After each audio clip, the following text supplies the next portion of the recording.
Hi everyone, Ravi this side. Welcome to Engineering Adda. This video contains the Spring Boot interview questions on annotations.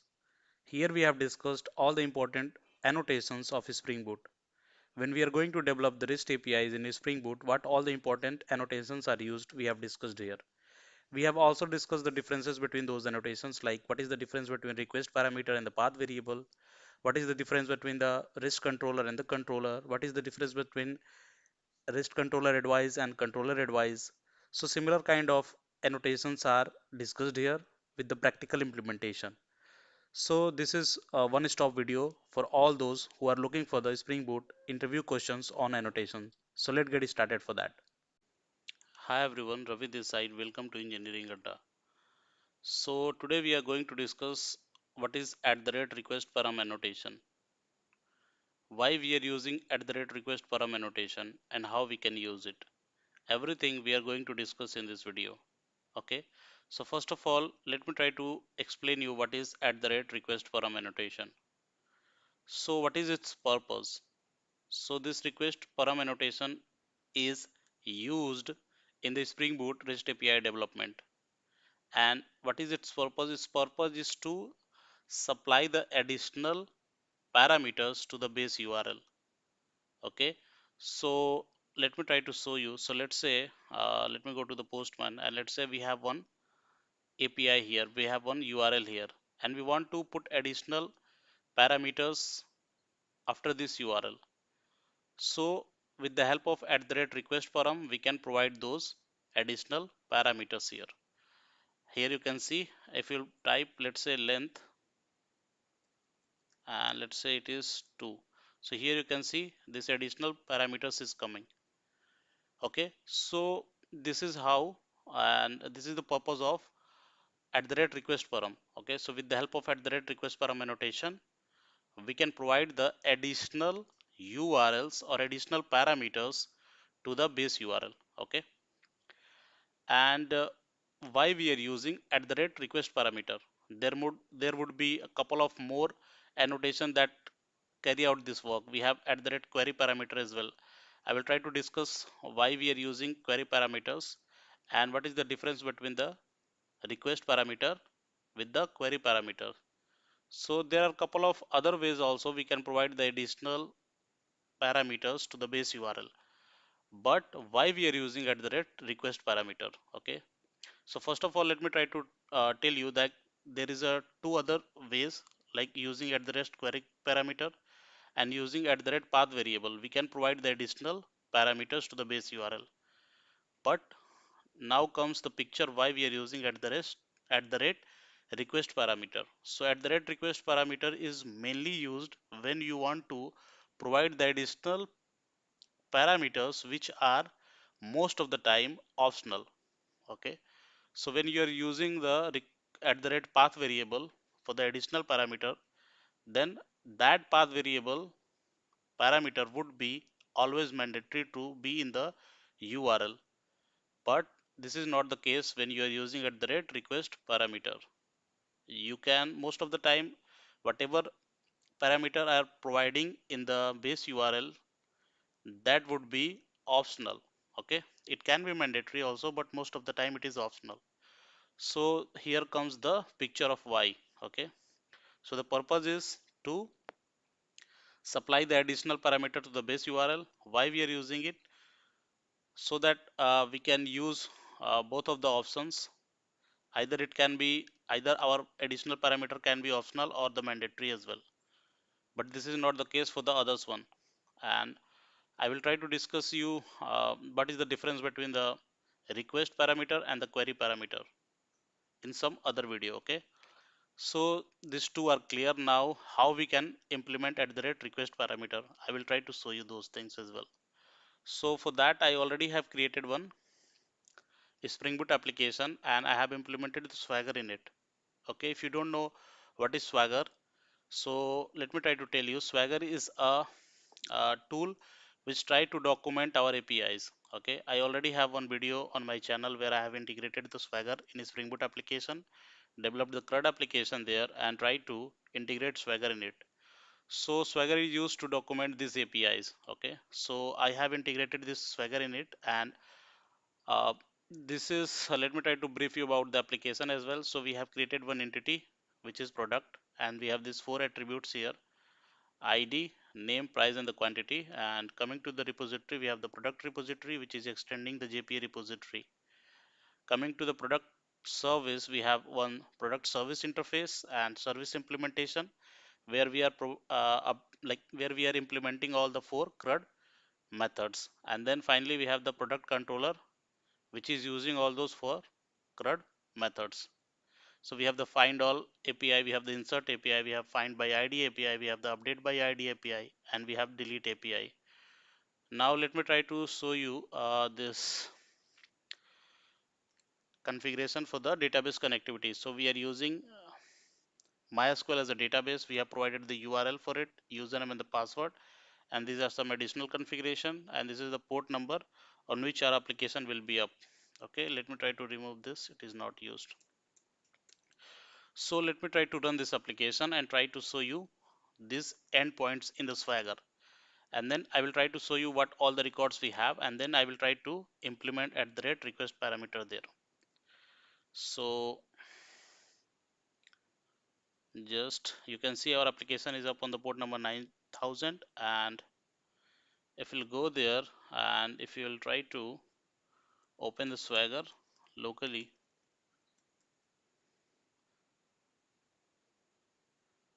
you can see these APIs are listed here in the Swagger. So these are the APIs that we have developed: update by ID, insert, find all, find by ID, and delete. So let me try to go to the find all and try to hit this API. So you can go to the try it out and execute it. And here you can see in the response body, we have this list of products. Okay, so we have, as of now, we have 5 products in our DB. So we have product ID1, which is tablet. Then we have the second product, we have the third, fourth, and fifth product. So as of now, we have 5 products. Now I just want to put the additional parameters to this find all API. Okay, here you can see I just want to put some additional parameter here, and that parameter could be either mandatory or the optional. So with the help of at the rate request parameter, we can carry it out. Okay, so I'm just going to show you how we can implement it. So let me try to go there, and let me try to go to the product controller, and here you can see we have this find all API. So similarly, I just want to create one another API, so there I can add this additional parameters. So just copy this, paste it here, and let me try to name the methods here.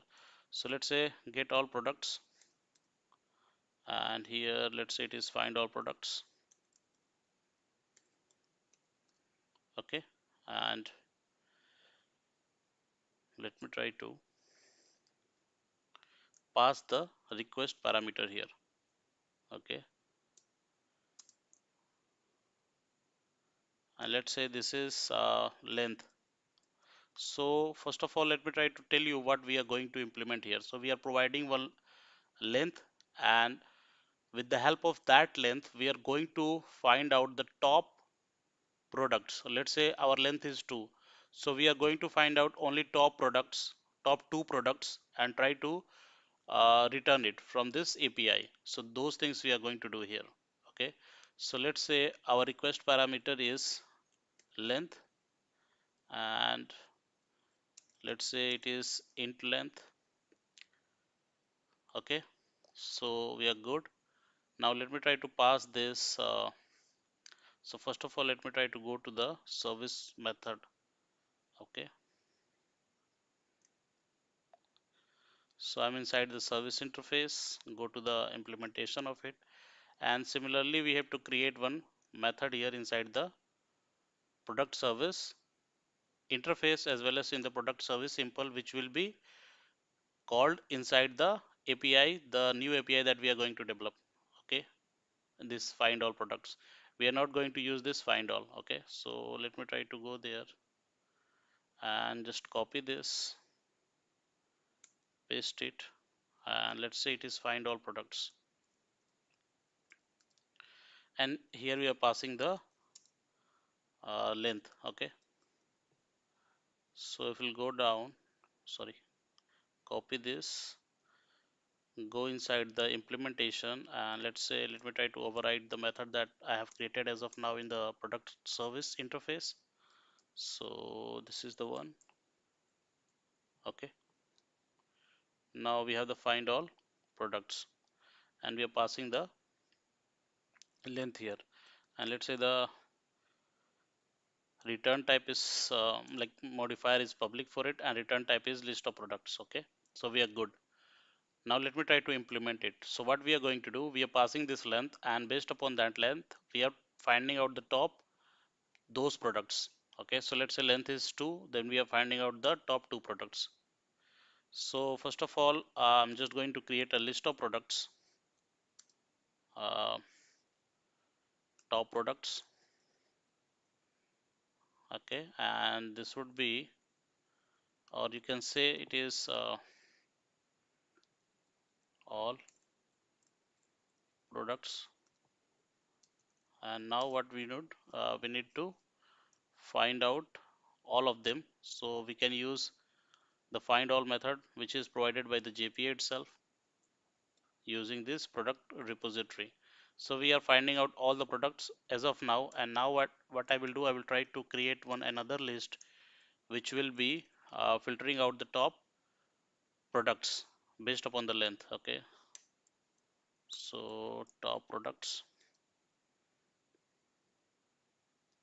okay, equal to all products dot sub list, and here you need to pass the size. Okay, so let's say we want from 0 to max of the size and the length. Okay, so sorry, mean of the size and length. So let's say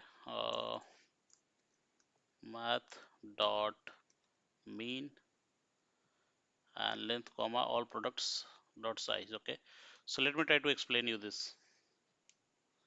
So what we are going to do, we are going to find out the top products, okay, based upon the length. So let's say the length is 2. So we want to find out the top 2 products. So with the help of this sub list, we are passing the starting point of this product would be the first product, and then minimum of length and the size. So let's say the size is 5 and length is 2, so minimum of this 2 would be 2. Okay, so we want to find out the products from 0 to 2, and 2 is excluded, so 0 and 1, so 2 product will be listed out. Okay, and let's say if the size is only 1, then the minimum of this 2 would be 1, and we want to return only because we have only one products at that time, at that scenario, so we will be returning the 1. So that is what we are doing here. Okay, now let me try to return it. Let's say top products, and yeah, we are good. Let me try to go there to the controller, and we have the method which is find all products, and we are passing the length. So we are good now. Now let me try to run it and then try to show you.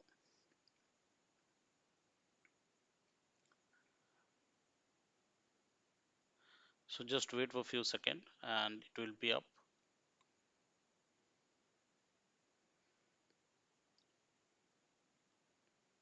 So you can see our application is up on the port number 9000. And now let me try to go to the Swagger and try to refresh it. Okay, so here you can see we have this additional API which is find all products. If you'll go down, you can see this parameters which is length. Now as of now you can see this is the required parameter. This is not the optional one. Okay, so let me try it out, and let's say the length is 1, and just execute it. So you can see we are able to see only first product. Now let me try to provide the length as 3 and execute it. You can see top 3 product is there. So this is what we want to implement, and with the help of at the rate request parameter we can implement it. Now the question is, this attribute is required, right? It is not optional. So how we can make it optional? So that I'm going to show you. So before, like this is what we are hitting from the Swagger. If you want to go to the Postman, and from here also you can hit it. So what is the API? It is find all products, find all products. Okay, and here in the query parameter you can pass this length parameters. Okay, so length equal to, let's say, 2, and execute it. Here you can see top 2 products. So this is how you can also use the Postman to carry out your work. Now let's say we are not passing anything. Okay, so what will be the scenario? We will be getting the bad request, right? Because this parameter is the additional parameter, right? And it is a required one, not the optional one. So how we can make it optional? So let me try to go to the code, and here you can see, if you'll go inside the request parameter, value is equal to length, and now you can use this required is equal to false, and now you can run it. And now if you'll go to the Swagger, let it run first, and then try to refresh the Swagger page. So you can see it is up on the port number 9000. Go to the Swagger page, and as of now you can see this is required one, right? Now let me try to refresh it, and here you can see this is not a required as of now. And if you try to hit this find all, let's say what is happening. You can see this is 500 error we are getting. Okay, because we are passing this as a null. Okay, and that is not being handled. So if you'll go to the IntelliJ, and here you can see this length is present but cannot be translated into a null value. Okay, due to being declared as a primitive type. Okay, so here we have declared the, okay, let me try to, here you can see the length is declared as a int, not a integer, which is a wrapper class. So here it is defined as a int, which is a primitive one. So either you can try with the wrapper class. Let me try to do it with the wrapper class and try to run it and see.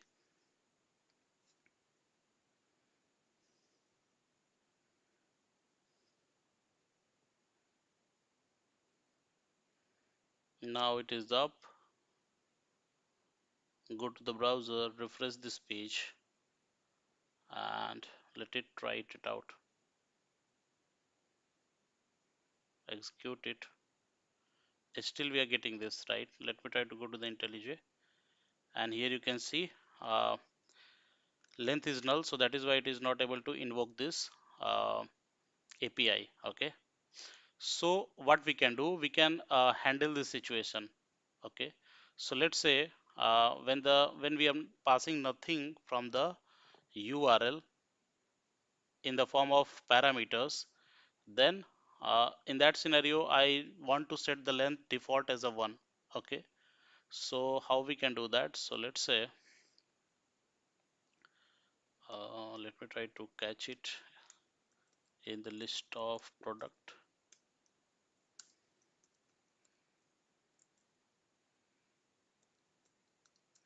Okay, so I just want to, like, when we are sending nothing from the URL, then that time the length would be 1. Okay, so let me try to put a if condition here.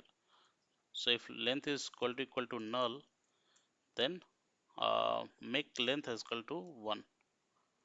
Okay, so it will return top 1. So that is okay. Now let me try to directly return it. So we are good. Now let me try to run it.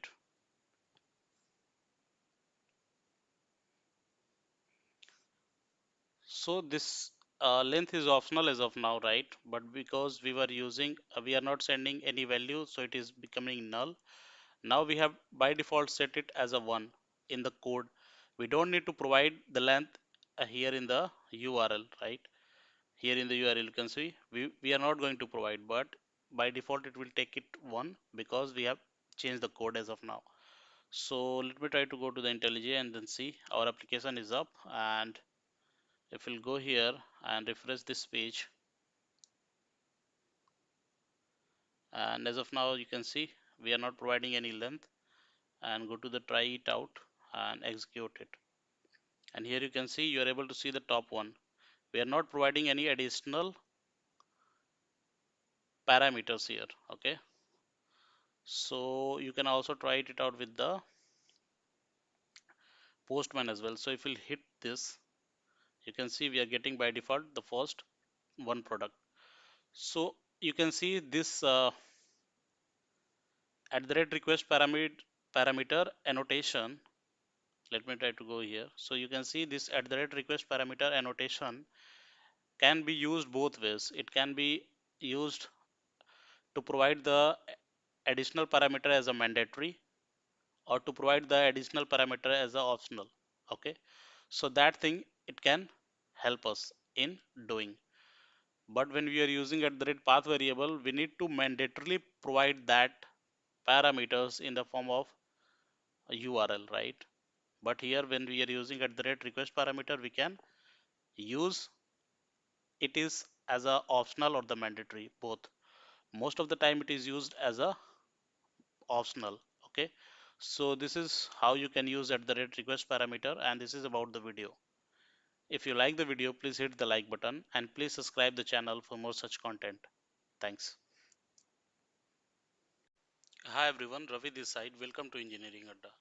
So in this video we are going to discuss about two annotations, and we are going to compare both of them and try to find out what is the actual difference between both of them and what are the scenario where they are used. Okay, so we are going to implement them as well and try to see the real difference between both of the annotations. So these two annotation we are going to discuss here is at the rate path variable and at the rate request parameter, or you can say at the rate request param. Okay, so these two annotation we are going to implement and try to see the difference between both of them and the real scenario where they are used. Okay, so for that let me try to go to the IntelliJ, and here you can see I already have created one application, and this is the Spring Boot application, and we have implemented the CRUD operations here. So we have APIs for the CRUD operations like find all API, which is finding all the products from the DB, and we have the insert one, we have the find by ID, we have update by ID, and the delete. Okay, so first of all let me try to give you the overview of the application. Okay, so here you can see this is the entity we have created, which is product, and we have the four attributes which are ID, name, price, and the quantity, and we have the repository which is extending the JPA repository. And coming to the implementation, we have the product service interface and we have the product service impulse. So in product service interface we have created these four methods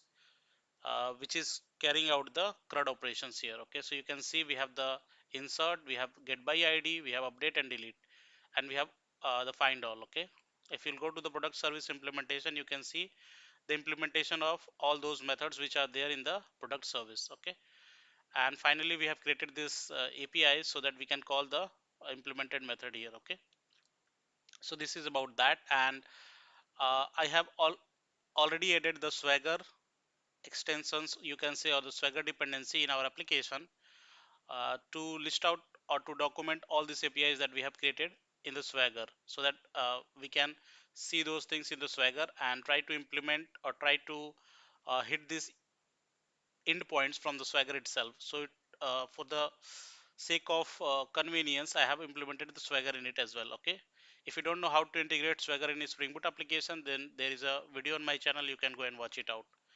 So these are the things, and coming to the application properties file, here you can see these are the configuration related to the database. You can see we have provided the URL, username, and the password, and these are some additional Hibernate configuration, and this is the port number on which our application will be up. So let me try to run our application and try to see the Swagger endpoints and try to hit couple of APIs from the Swagger endpoints. Okay, so our application is up on the port number 9000. Let me go to the browser and try to open the Swagger endpoints here. So it is localhost 9000 and Swagger UI index.html.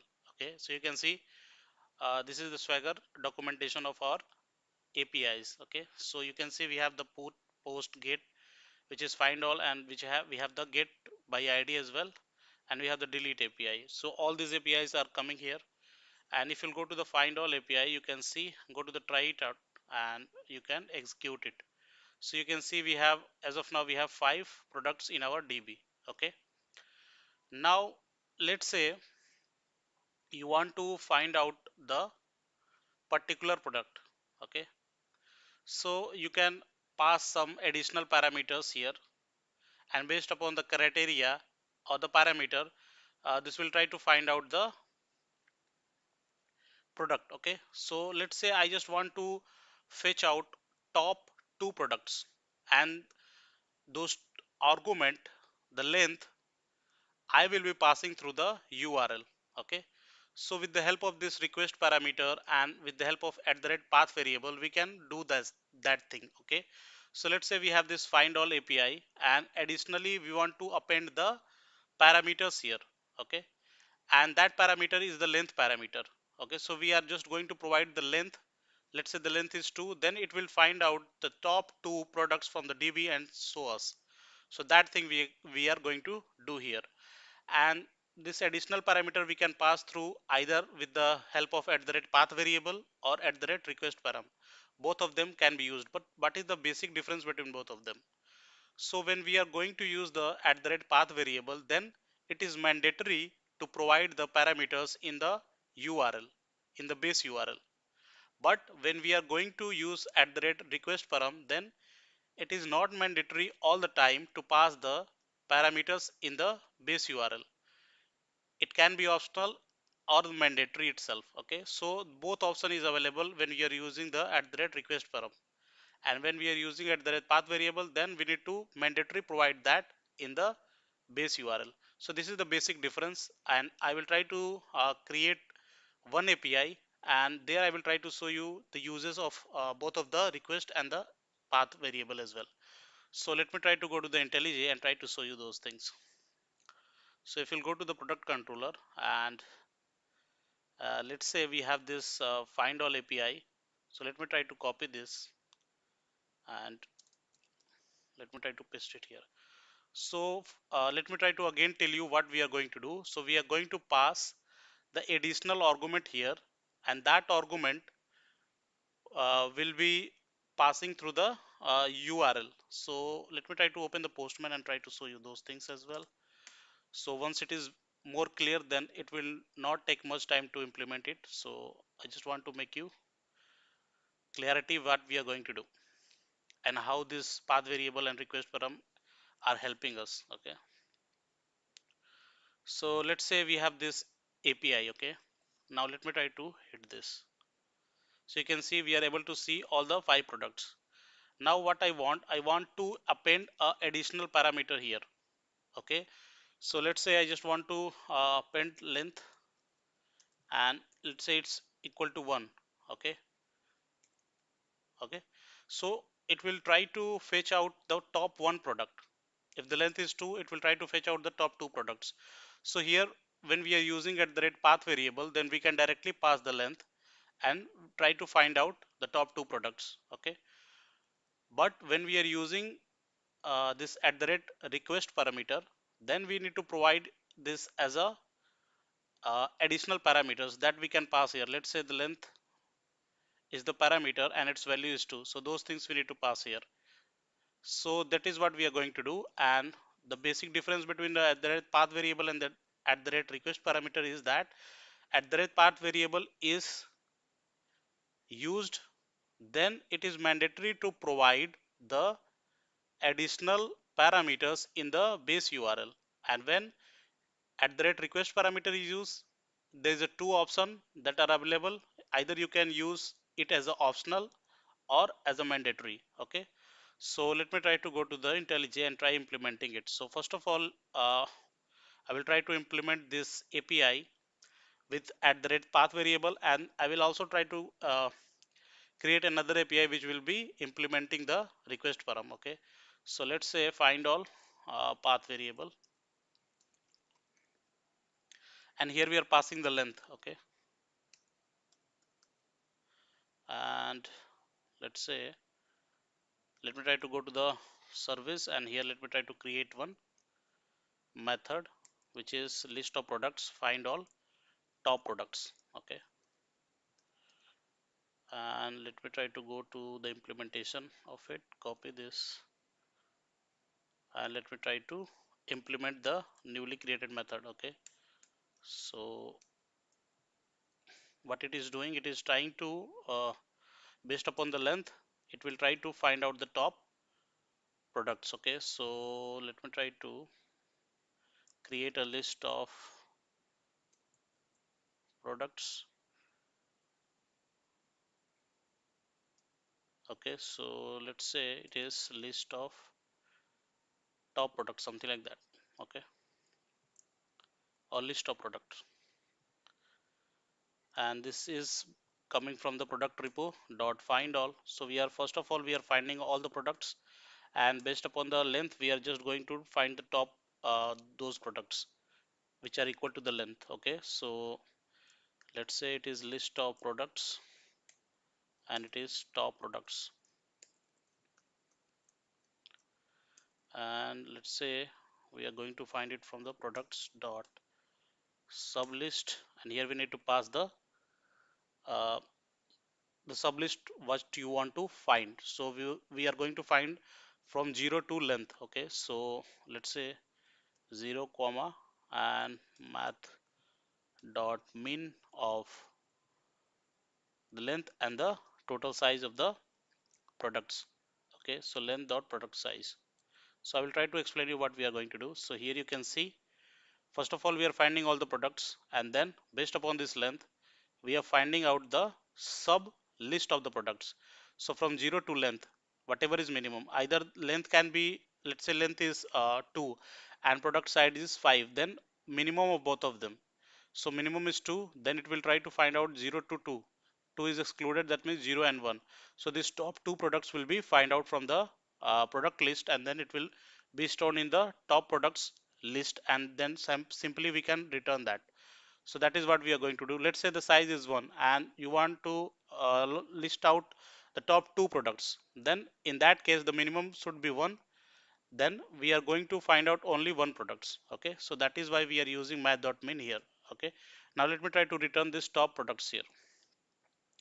So we are good. Now let me try to go to this and go to the product service, and here we need to pass the argument. So let's say it is integer, sorry, let's say it is integer length, and let me try to go to its implementation, find all products,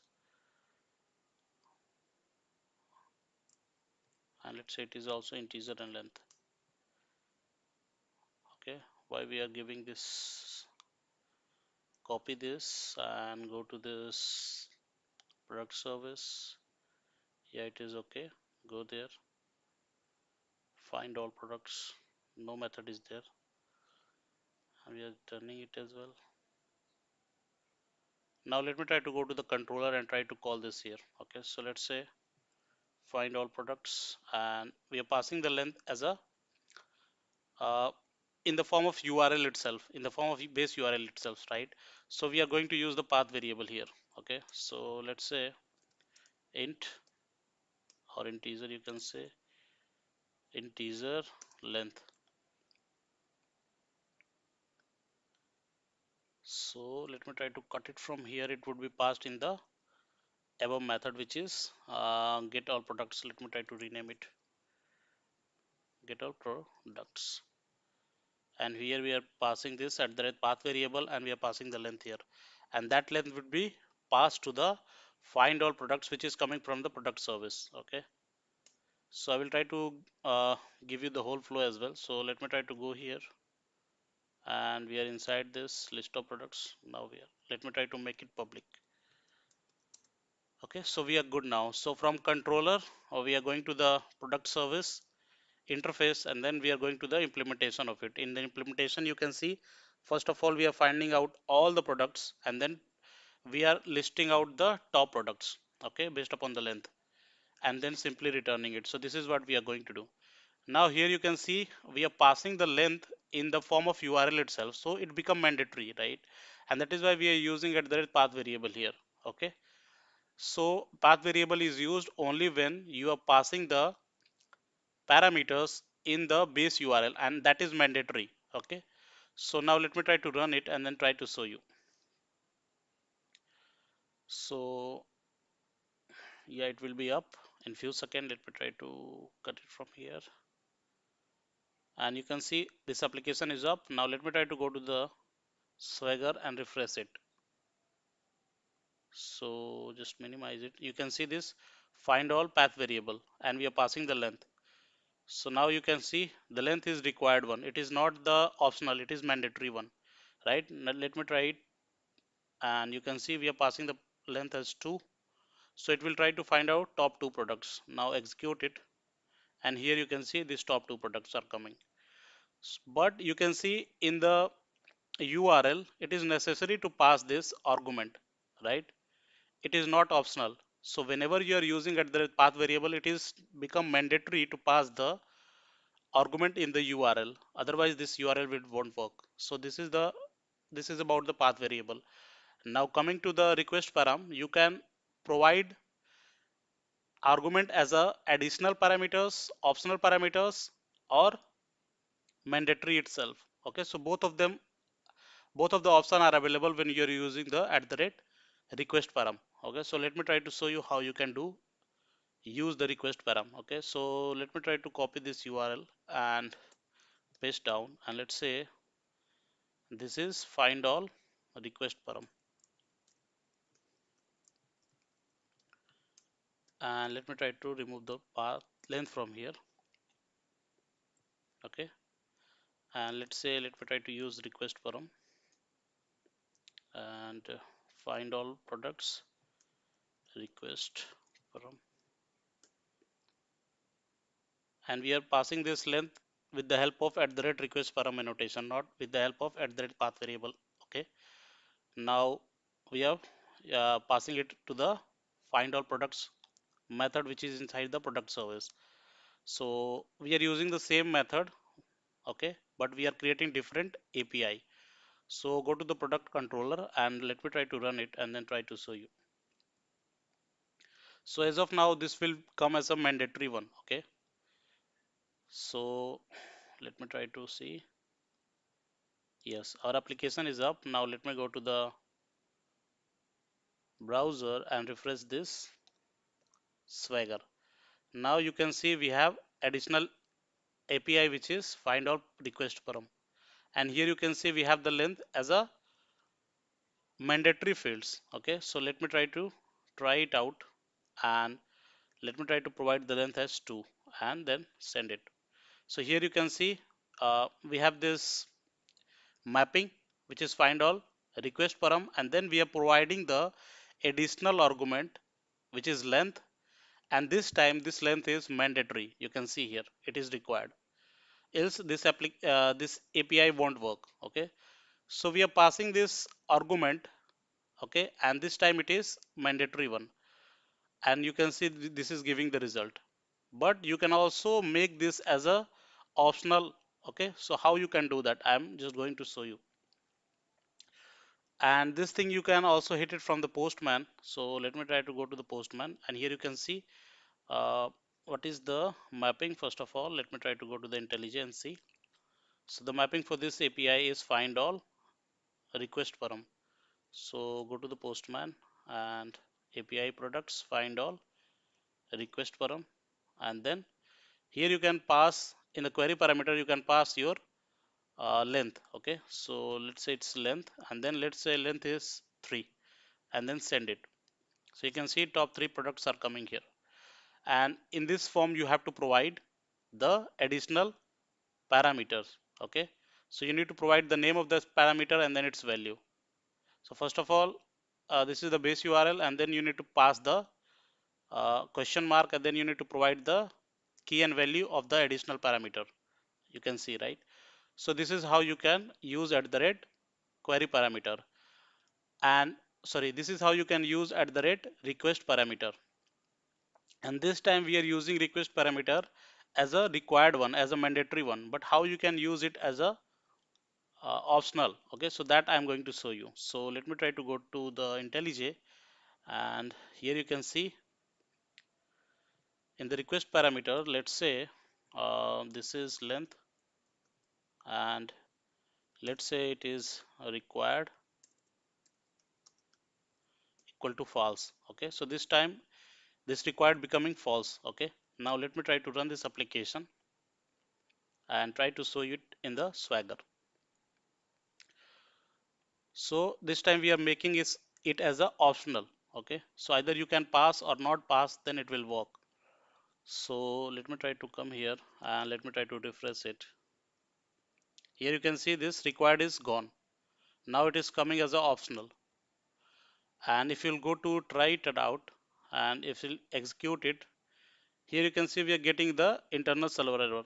Okay, now let me try to go to the IntelliJ and try to show you what error we are getting. So let me try to maximize it. Here you can see this is coming, length is null, that is why it is not able to fetch out any products. But you can see we are able to hit this API without passing this length. That means length is mandatory one. Length is not the mandatory fields this time. It is acting like a optional one. Okay. So how we can resolve this error? Let me try to do that. So if we'll go to the IntelliJ, and here you can see, let me try to put a if condition and then see. So let's say if length equal to null, then that time I'm just going to set length is equal to 2. Okay, and then it will set length is equal to 2, and when we are not passing anything, then top 2 products will be listed out. So let me try to run this and try to hit it from the Swagger and try to show you.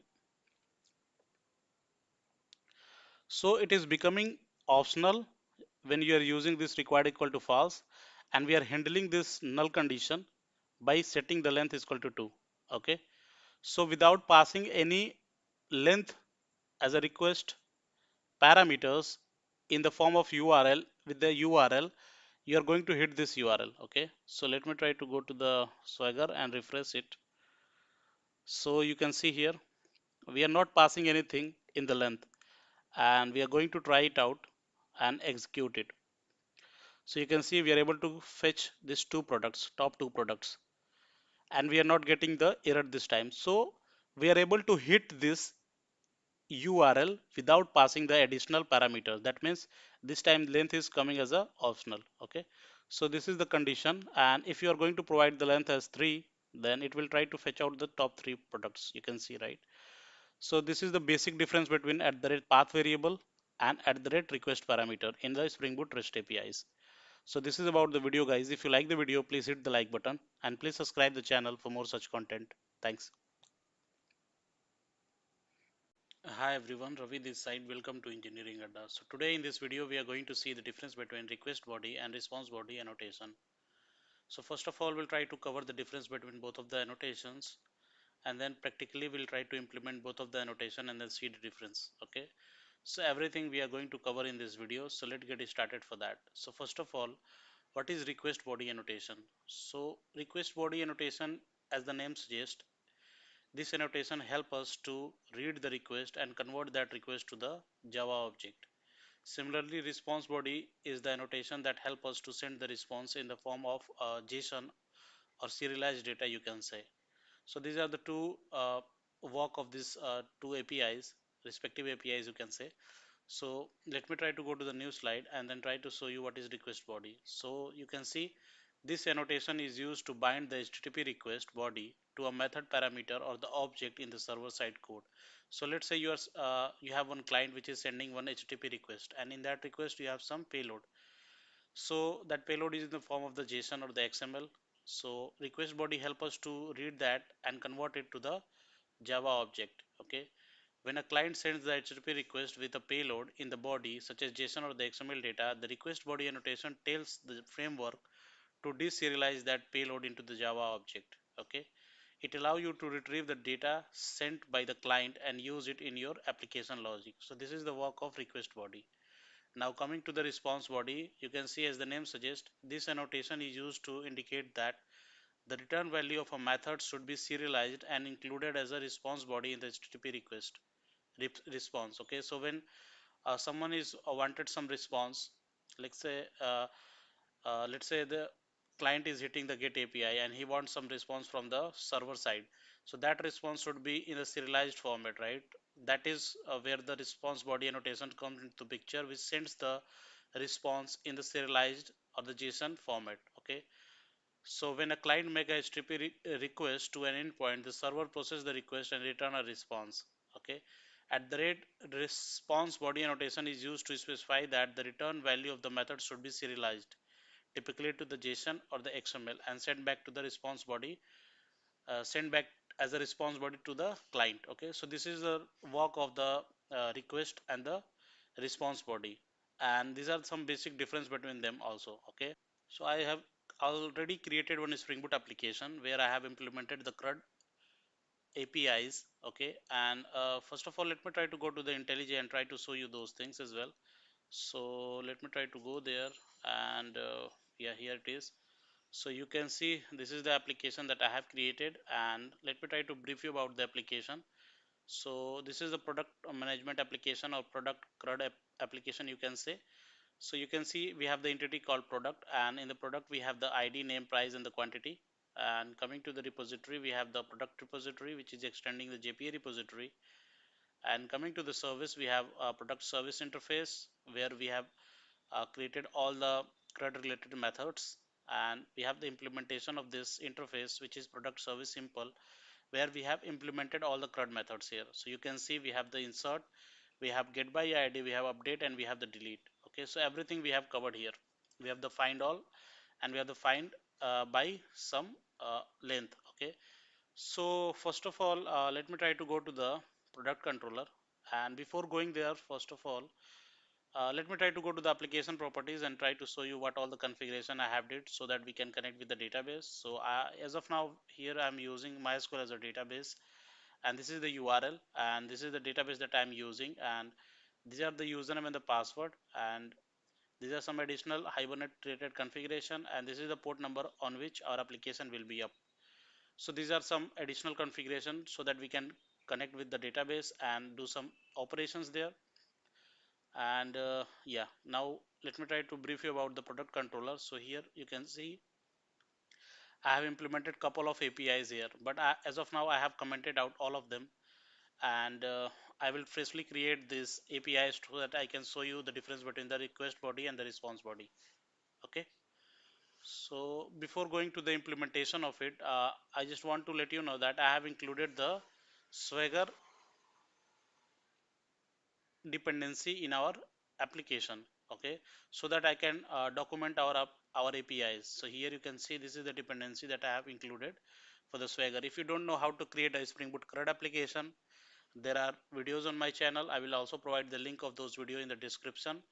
And if you don't know how to integrate with the Swagger, so there is a video on my channel, you can also watch it out. And if you don't know, if you don't want to integrate it, that is also okay. Okay, I will try to show you from the Postman itself. So everything we are going to cover. Okay, so these are about the application, and now let me try to make our application up and try to show you the endpoints of the Swagger. Okay, so that as of now we don't have any APIs because I have already commented out all the APIs. Okay, so I will try to freshly create one product controller class and try to uh, create the APIs and try to show you the difference between the request and the response body. Okay, so our application is up. Let me try to cut it. You can see our application is up on the port number 9000, and if you go to the browser and you can go to the Swagger endpoints, and here you can see we don't have any APIs here. Okay, so now let me try to come here to the IntelliJ and create one controller class. So let's say the controller class name is product controller class, something like that. Okay, and First of all, I will try to create one post API where the client is sending one request payload, and that would be inserted into the DB. Okay, so there we are going to use the request body annotation. Basically, this is what I want to say. So let me try to annotate this class with @REST controller and try to create that API here. So let's say it is post mapping, and let's say it is insert. Okay, now let me try to uh, give the method name as insert product, and we are passing the product as a request body. Okay, so request body, and we need to import the product here. And now let me try to go to the product service impl class or product service interface. So here you can see in the product service interface, I have created this method which is insert product into database, and we are passing the product as a reference here. If you will go to the implementation of it, you can see we are using product repository save method so that we can save it to the DB. Okay, so you can see this product service repo I have auto add here. If you'll go to the product service repo, it is extending the JPA repository, and JPA has provided couple of methods. Directly we are using that, so we are using the JPA provided method which is save method to save it to the DB. Okay, now go to the controller, and here let me try to auto wire the service here so that I can use that method which is a insert product into the DB. So auto wire private product service. Okay, and now let me try to use this product service so that we can call the method which is insert product into the DB. Okay, so and we pass the product reference which we are receiving as a request body. Okay, so let me try to run it and then try to show you the whole flow first, and then we'll try to hit this endpoint and try to insert couple of record in our DB. Okay, so yeah, so this is up. Okay, now let me try to brief you about the whole flow. So what it is happening, when we are going to hit this endpoint from the postman, let's say uh, what would be the endpoint? Endpoint would be insert. Okay, when you are going to hit this endpoint and you are providing this payload as a request body, then it will go to this uh, API, and then this API would be convert this payload would be, which is JSON payload, would be converted into the Java object and will be saved into the DB. This is what request body is doing. Now let me try to go to the Swagger also and then try to show you that how this API is looking like. So if you refresh it, you can see this insert API is there. Now you need to provide the uh, payload here, okay, which is a JSON type. Once you will provide this payload and you will hit this endpoint, then it will try to insert it to the DB. So before going to insert this to the DB, let me try to show you what all the products I have inserted in the DB. So for that, I have already created one find all API. So let me try to go there and try to uncomment it and then show you. So let me try to uncomment this part, or you can directly copy this part and come here to the product controller class and directly paste it here. And let me try to import this, import the list coming from the util, and we have the product. So let me try to rerun it and try to hit this find all API and try to show you what all the product we have as of now in the DB. So yeah, just wait for a few seconds. It is up. Go to the browser, refresh this, and here go. Yeah, here you can see we have the find all API. If we'll try it out and execute it, you can see as of now we have 5 products. Okay, so we have the study lamp, we have ABCDE, we have mobile, charger, and car. Now let's say I just want to insert one more product into the DB. So you can directly go to the insert and try it out, and then provide the ID as one. Let's say the name is XYZ, something like that, and price is, let's say, Let me try to put the IDs. As of now, we have five products. Let's say the ID is 6, product name is XYZ, price is 10,000, 1,000, and the quantity is 1. And if you'll try to execute it, it will be executed and it will be saved into the DB. Okay, so we can see this 200 response. That means it is saved into the DB. Now let me try to rerun the find all API and then try to show you this. Yeah, so here you can see this record or this product is inserted into the DB. Okay, so our request, our insert API is working fine. Let me again try to show you the flow of insert. So what is happening? We are sending this JSON payload. Okay, that JSON payload is going there to this API, and it because we are using at the rate request body, this JSON payload is being converted to the Java object and then it is saved to the DB. This is what happening here. So the work of request body is to convert the JSON payload which is coming from the client into the Java object. Okay, so this is what the work of request body. Now coming to the response body annotation. Okay, so the response body is annotation is uh, embedded in the uh, let's say this get mapping or the post mapping APIs already. So when you are going to use at the rate REST controller, that means response body is already included in this method level annotations. Either post mapping or the get mapping, the response body is already included. So that is why you are not able to see it. So let me try to show you what is the response body and how it is working. So for that, we need to remove this REST controller from here. Okay, and we need to actually use controller annotation so that we can see how the response body is implemented. So either what you can do, you can use controller here directly, or you can create one separate class for the controller and then uh, annotate that class with at the rate controller, and then we'll see the response body annotations and how it is working. So let me try to create it. So let's say it is product controller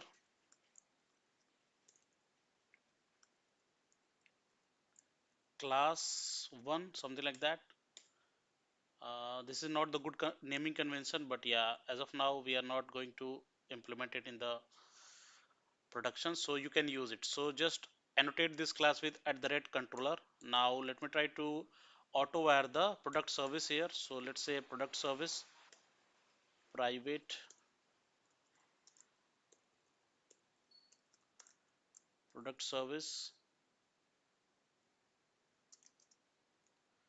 and I'm just going to create a get mapping here which will be finding out all the product from the DB. Okay, so just let's say it is find all products, something like that. Find all products. Okay, and its return type would be list of products. Okay, because it is finding all the products, so it is list of product. Now let me try to import it. Import this as well from Java util, and let's say find all products. We are not passing anything in the argument, just we are going to use the find all method which is there inside the product service. I will try to show you what it is doing. Okay, so let me try to show you. So this is the API that we have created. We are using product service and we are calling the find all method of the product service. If you'll go to the find all method, it is returning the list of product. If you'll go to the implementation of it, it is using product repository, and it is using the find all method which is provided by the JPA itself, and then returning it as a list of product. So this is what it is doing. Now if you'll go to the product controller class 1, so as of now we have created this API, right?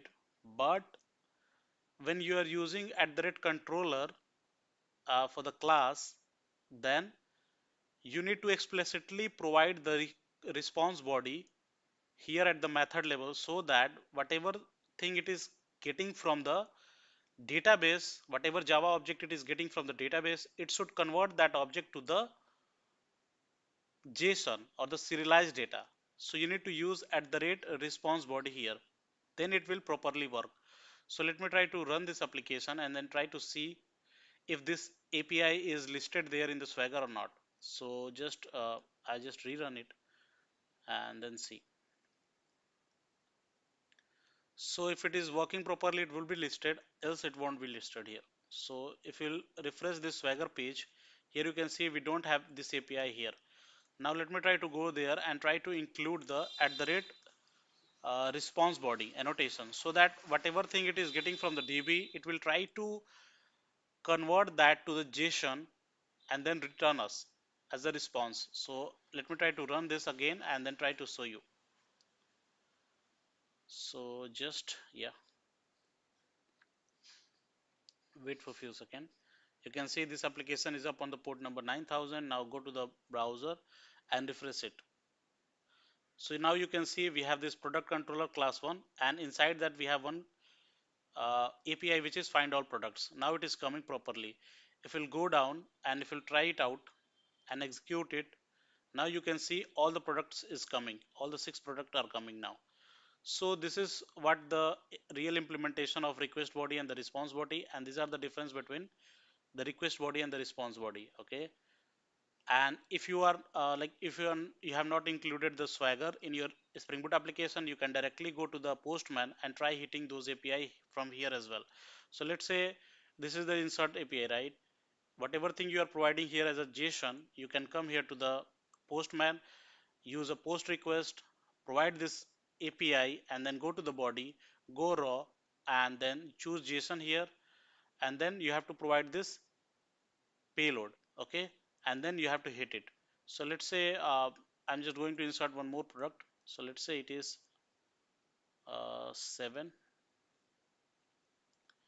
and let's say study lamp and charger, something like that, and just hit this API. Now you can see this bin is sorted here. Now if you'll try to it is not giving error, any error, so that means it is inserted. Now let me try to hit the find all API. So what is that? Let me try to go there. Find all, right? Find all, capital A. Okay, so just do that, find all, and this is the get API. So just use the get API, just hit enter. Now you can see all the responses coming, and the latest one is also included here. Let me try to also hit this find all product API, so that I can show you that how the like this API is also working fine here as well. So come here and then just paste it here and then send it. Now you can see all the products are coming. Okay, so this is the real difference between the request body and the response body, and this is about the video. If you like the video, please hit the like button and please subscribe the channel for more such content. Thanks. Hi everyone, Ravi this side. Welcome to Engineering Adda. So today in this video we are going to see the difference between at the rate component and at the rate bean annotation. In the previous couple of videos I have covered about the difference between the controller, REST controller, request body, response body, request parameter and path variable, and so many differences videos I have already uploaded on my channel. You can go and watch it out. In this video we are going to see the difference between at the rate component and at the rate bean annotation. Okay, so coming to the next slide, I have listed out couple of differences between both of them, so I will try to read it out for you. So let's say here for the component, there are three other annotations that you have come across, that are at the rate controller, at the rate service, and at the rate repository. These all annotations work like a component annotation itself, but based upon the work, like let's say you can put a annotation on a class which handles the APIs, then there you can put at the rate controller at the place of component. Similarly, where you have written the service logic, in that class you can put at the rate service annotation at place of component. Okay, and similarly where you have written out the DAO layers, you can use at the rate repository. So you can see these three annotations are same as the component annotation, but based upon the work we can use it. So these three annotation can be used at the place of component according to the work assigned to that class. At the rate component is used to auto detect and auto configure beans using class path scanning. So wherever you have defined like this at the rate component or at the rate controller, service and repository, All these annotation are the class level annotations. So let's say you have created one class, and at the top of that class you have defined this at the rate component annotation. Then it will automatically detect and configure the beans for this particular class where you have defined at the rate component to the application context. Okay, as long as these classes are in under our bash package, or Spring Boot is aware of another package to scan, a new bean will be created for each of these classes where you have defined the at the rate component. Okay, it should be under the scope of the what should Spring Boot. Okay, so then it will automatically scan those packages and will see on which class at the rate component annotation is written. It will automatically try to create a bin for this and assign that bin to the application context. Okay, at the rate bin and component are mapped as one to one, that means one bin per class. Okay, now coming to the next point, these annotations, controller, service and repository are class level annotation that I already have told you. Okay, now coming to the bin. So here you can see at the rate bean is used to declare a single bean rather than letting Spring Boot do it. Okay, so in the case of component, what we are doing, we were just writing the at the rate component on the class, and Spring Boot is taking care of automatically creating the bean and assigning that bean to the application context. But in the case of bean annotations, at the rate bean is used to declare a single bean rather than letting Spring Boot do it automatically. As in case of the component, we have to declare, or according to our requirement, we can configure the bean for us. Okay, so it decouples the declaration of the bean from the class definition and let you create and configure bean exactly how you choose it. So this at the rate bean allows or gives you more control on creating of the beans. Okay, and this is a method level annotation. Okay, so at the rate bean are used at method level and can be configured as required.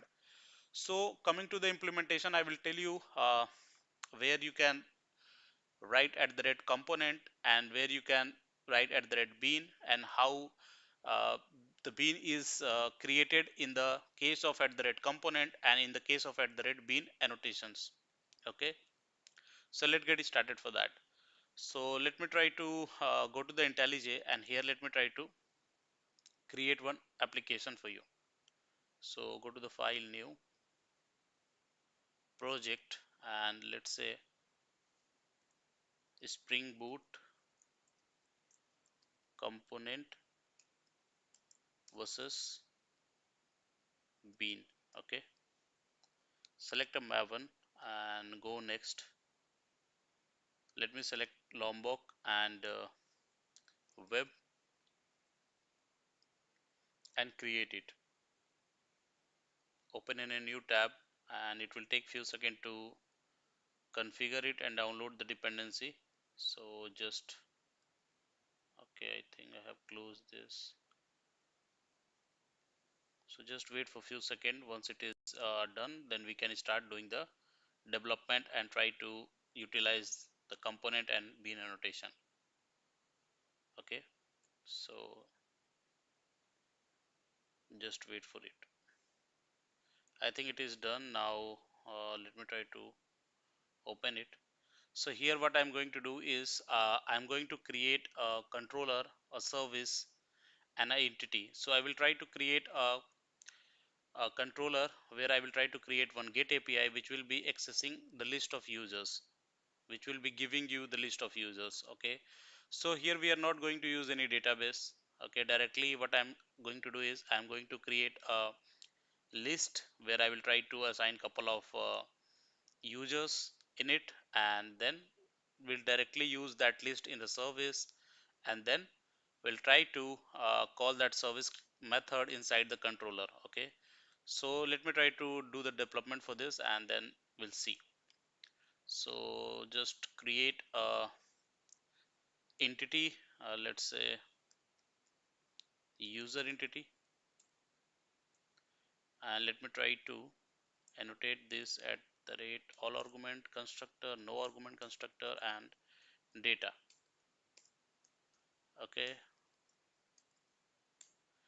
now we are not going to use at the rate entity because we are not dealing with the database here. Okay, so let me try to create couple of attributes here. So let's say private integer id and private string name,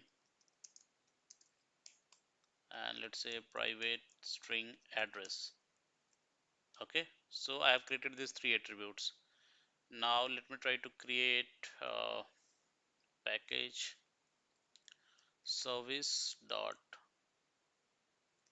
okay, so it is service package. Let me try to create a class here which would be user service.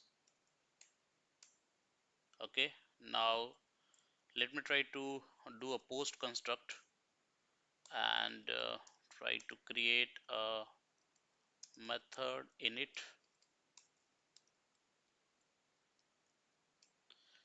and here I will try to what I will do, I will try to create couple of users and assign it to the list of users. So let me try to create a list private final list of users. Let me try to import the list here. Sorry, okay, why it is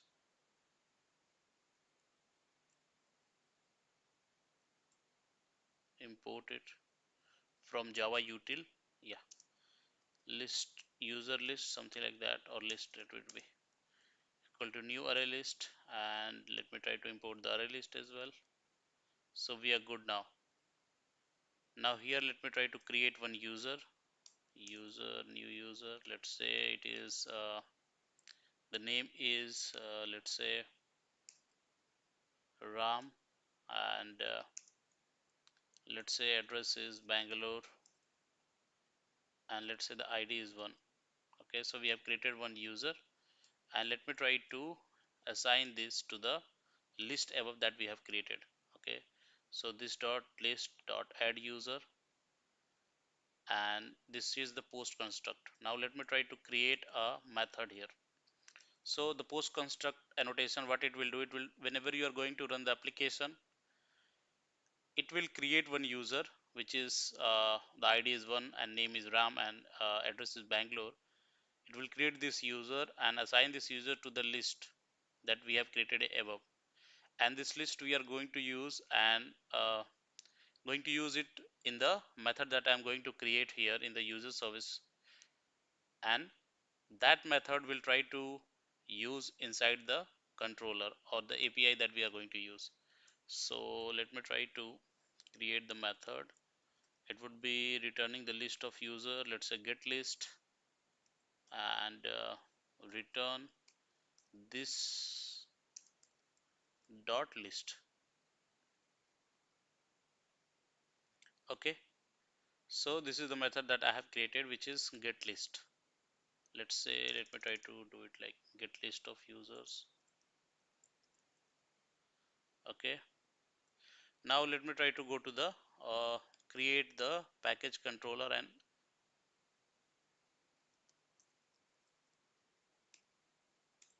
okay, and here let me try to create one class called user controller.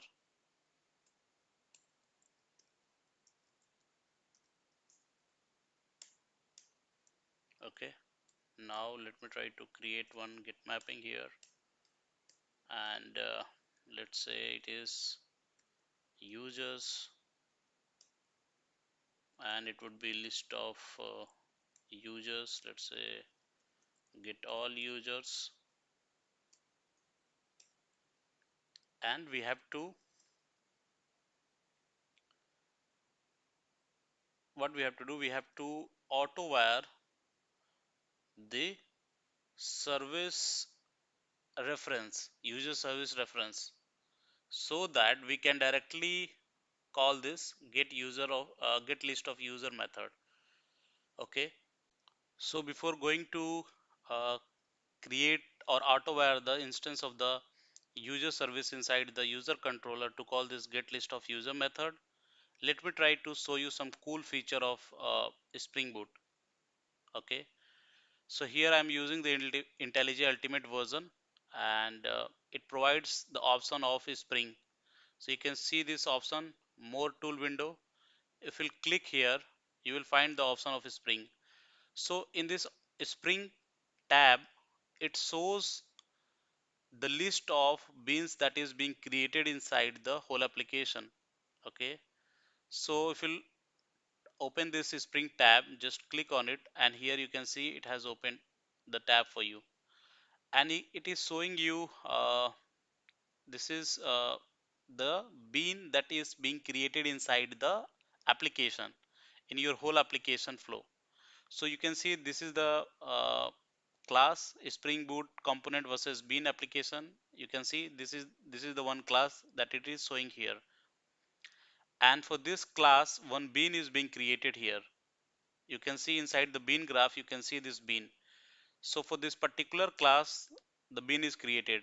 There is a no bean for the other classes that we have created yet. So we have created the entity, we have created the user service, we have created the user controller, but for none of these classes, the bean is being created. Okay. If we'll go to the Spring Boot component versus bean application class, you can see this class is annotated with at the rate Spring Boot application. This Spring Boot application is a combination of three different application annotations like at the rate component, at the rate configuration, at the rate enable auto configuration. So at the rate component is there for this class. That means it is creating the bean of this class and assigning it to the application context. And that is why we are able to see that bean here in the Spring tab. And if you go to the bean graph, you can see the bean for it, right? You can see it. Yeah. So this is these are the more options that you can explore, and this is the thing that the bean of this class is being created. Now let me try to go to the user service, and here when we are going to call the get list of user method, we need the reference or the object for this user service class. So what we can do, we can directly come to the user controller, and we can auto wire the reference of this user service class here in the user controller. So let me try to do a auto wire private user service, and let's say user service. Let me try to import the user service here. Okay, so we have created the reference of this user service here, and we have auto wired it, but you can see in the auto wire we are getting some error. Okay, so it is showing incorrect auto wiring in Spring Bean component option. So why we are getting this error? Because this user service class is not annotated with at the rate component, or the bean of out of this class is not being created and assigned to the application context. So if the bean is not being created for this user service class, then we cannot use the bean anywhere else by auto wiring the reference of this class. So first of all, we need to create the bean out of it. So here we are going to use at the rate service annotation, or you can use at the rate component annotation as well. So let me try to show you. When you will go inside the at the rate service annotation, let me try to go inside it. So you can see at the rate component annotation is already uh, used there to create the at the rate service annotation. Okay, so that is what I was telling you, that we can use at the rate service, at the rate repository, at the rate controller annotation at the place of at the rate component notation according to the work of that particular class. So here in this user service class, we are writing the service layer or service logic. So that is why I have annotated this class with at the rate service. Now we have annotated this class with at the rate service or with at the rate annotation. Now the bean for this particular class will be created automatically by the Spring Boot, and then that bean will be assigned to the application context, and then we can use that. So you can see I have annotated this with at the rate service, or you can use at the rate component also. Now come here to the user controller and let me try to so you can see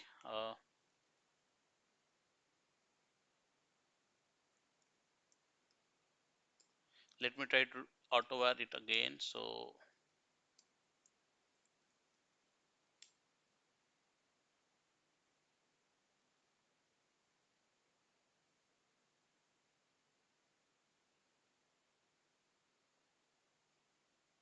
okay, so there is one mistake that I'm doing is I need to create the bean for this class as well.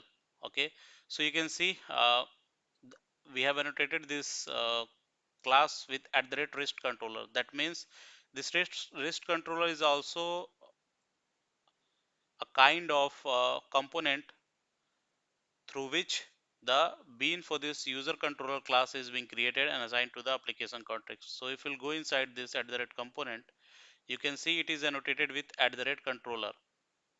Sorry, if you'll go inside the rest controller annotation, you will see it is annotated with at the rate controller. And if you'll go inside the controller, it is annotated with at the rate component. So at the last, you can see that user controller,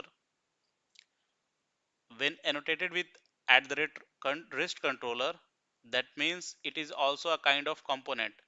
So once this class is annotated with at the rate component, then the bean for this class is being created and assigned to the application context by Spring Boot itself.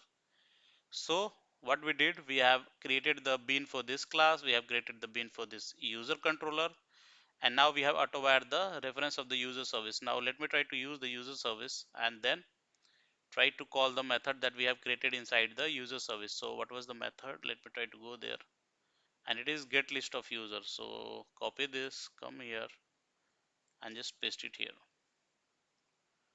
Now let me try to return it. Okay, so we are getting some error. Let me try to see. So it should be public. Okay, so we make it public here. Now we are good. So the basic use of at the rate component is to create a bean out of that particular class where it is annotated and assign it to the application context. Okay, as simple as that. Now come here to the Spring, and this time you can see the bean for user controller and bean for user service is created because we have used the annotation called at the rate rest controller and at the rate service. That means the bean for both of them is created. You can see here in this tab, and if you go to the bean graph, you can see here as well.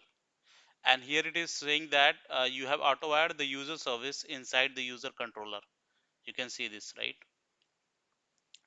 So this is about the user sorry, this is about the component. Now let me try to run this application and try to access this API to show you if it is working fine or not.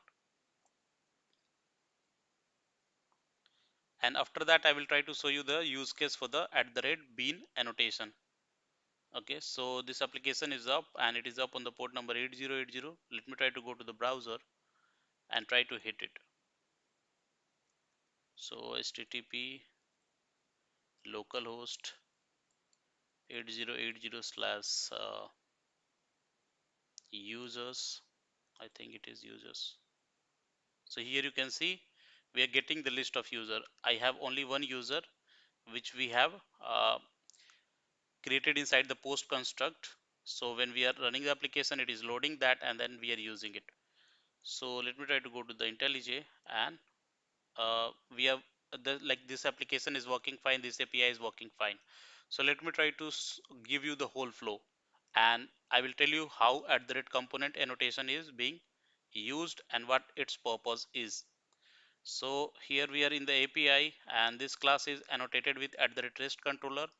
So somewhere at the rate component annotation is being used here. It is creating the bean of this class and assigning to the application context. Now inside this class we have used user service, and inside the user service also we have annotated this class with at the rate service annotation. That means the bean for this class is also created and assigned to application context. So we can directly use this reference to call the method inside it. Now we are calling this method. This method is returning the list of users that we have post constructed here, and that's it. Okay. So this is how at the rate component annotation works. Now coming to at the rate bean annotation. So let me try to go back to the slide, and here you can see at the rate bean annotation is used to declare a single bean rather than letting Spring Boot do it. So here when we are going to use at the rate bean annotation, we are be ourselves going to write the configuration for the particular method where we are going to define at the rate bean. Okay, so let me try to show you those things. So we'll try to create a bean for this particular method and annotate that method with at the rate bean annotation. Then only the bean for that particular method will be created and assigned to application context, and then we can use it. So let me try to go to the IntelliJ, and let me try to create one package here. Let's say bean. Okay, and let me try to create. Okay, so let it be here. Let me try to remove this package from here. Let me try to do it in the Spring Boot component versus bean application. So this class is already annotated with at the rate bean, sorry, at the rate Spring Boot application.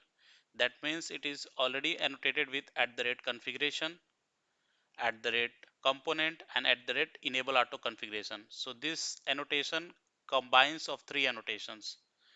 So at the rate configuration is already there. So when we are going to create a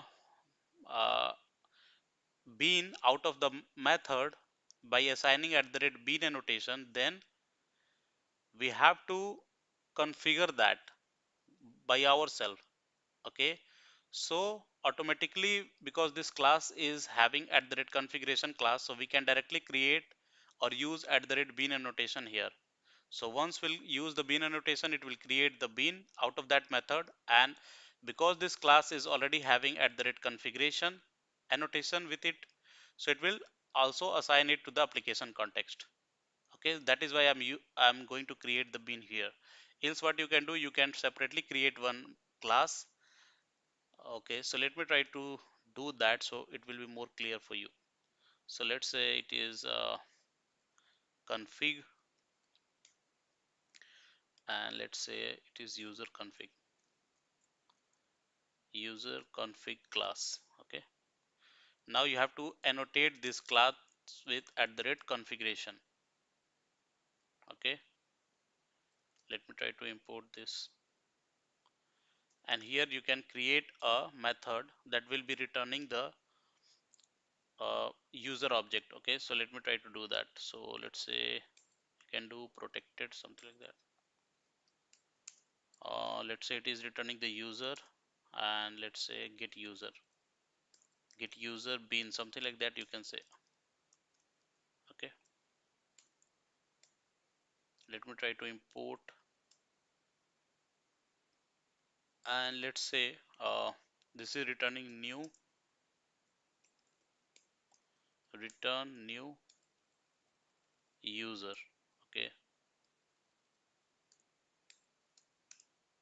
and let me try to create a user. So let's say this time the user ID is 2, and let's say the name of user is Deepak, and let's say its address is Noida. Okay, and we are returning it. Okay, so this is the method which is creating a new user and returning it. Now let me try to annotate this method with at the rate bean annotation. So what will happen, it will it is creating the object of this particular user.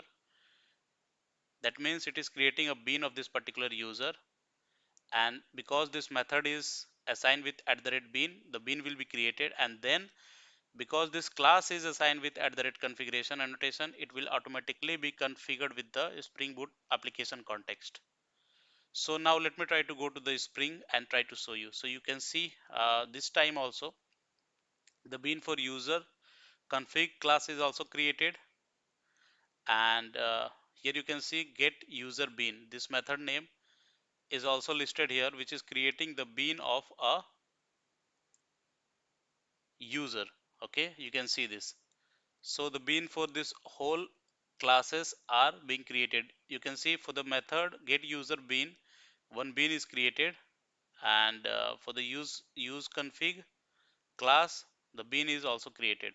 Okay, so that means the Spring tab is showing you that the bean for this get user bean method is created, and use config class bean is also created. Okay, now let me try to use this get user bean method somewhere so that you can like we can call it inside some API and then try to hit that API and then see if the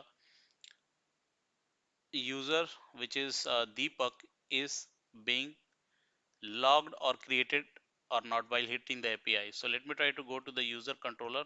If you are not getting my idea, let me try to implement it, then you will get it. So what we did, we have created the bean of this method. That means it is being created and assigned to the application context. Now we can use it. So let me try to go to the controller, and now let me try to auto wire a user here. Okay, so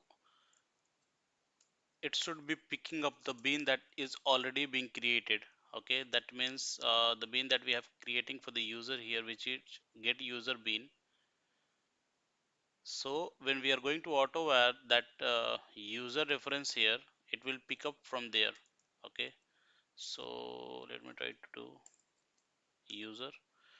Now let me try to create one API which will be trying to log this user reference. Okay, so let's say it is get user, and get user method,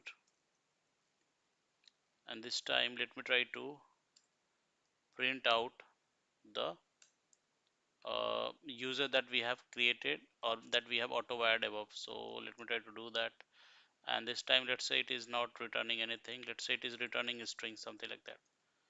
Okay, and when we are logged in, let's say return uh, bean for user is created. Okay,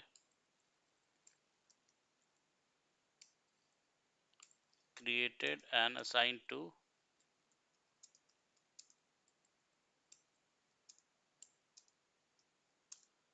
application context.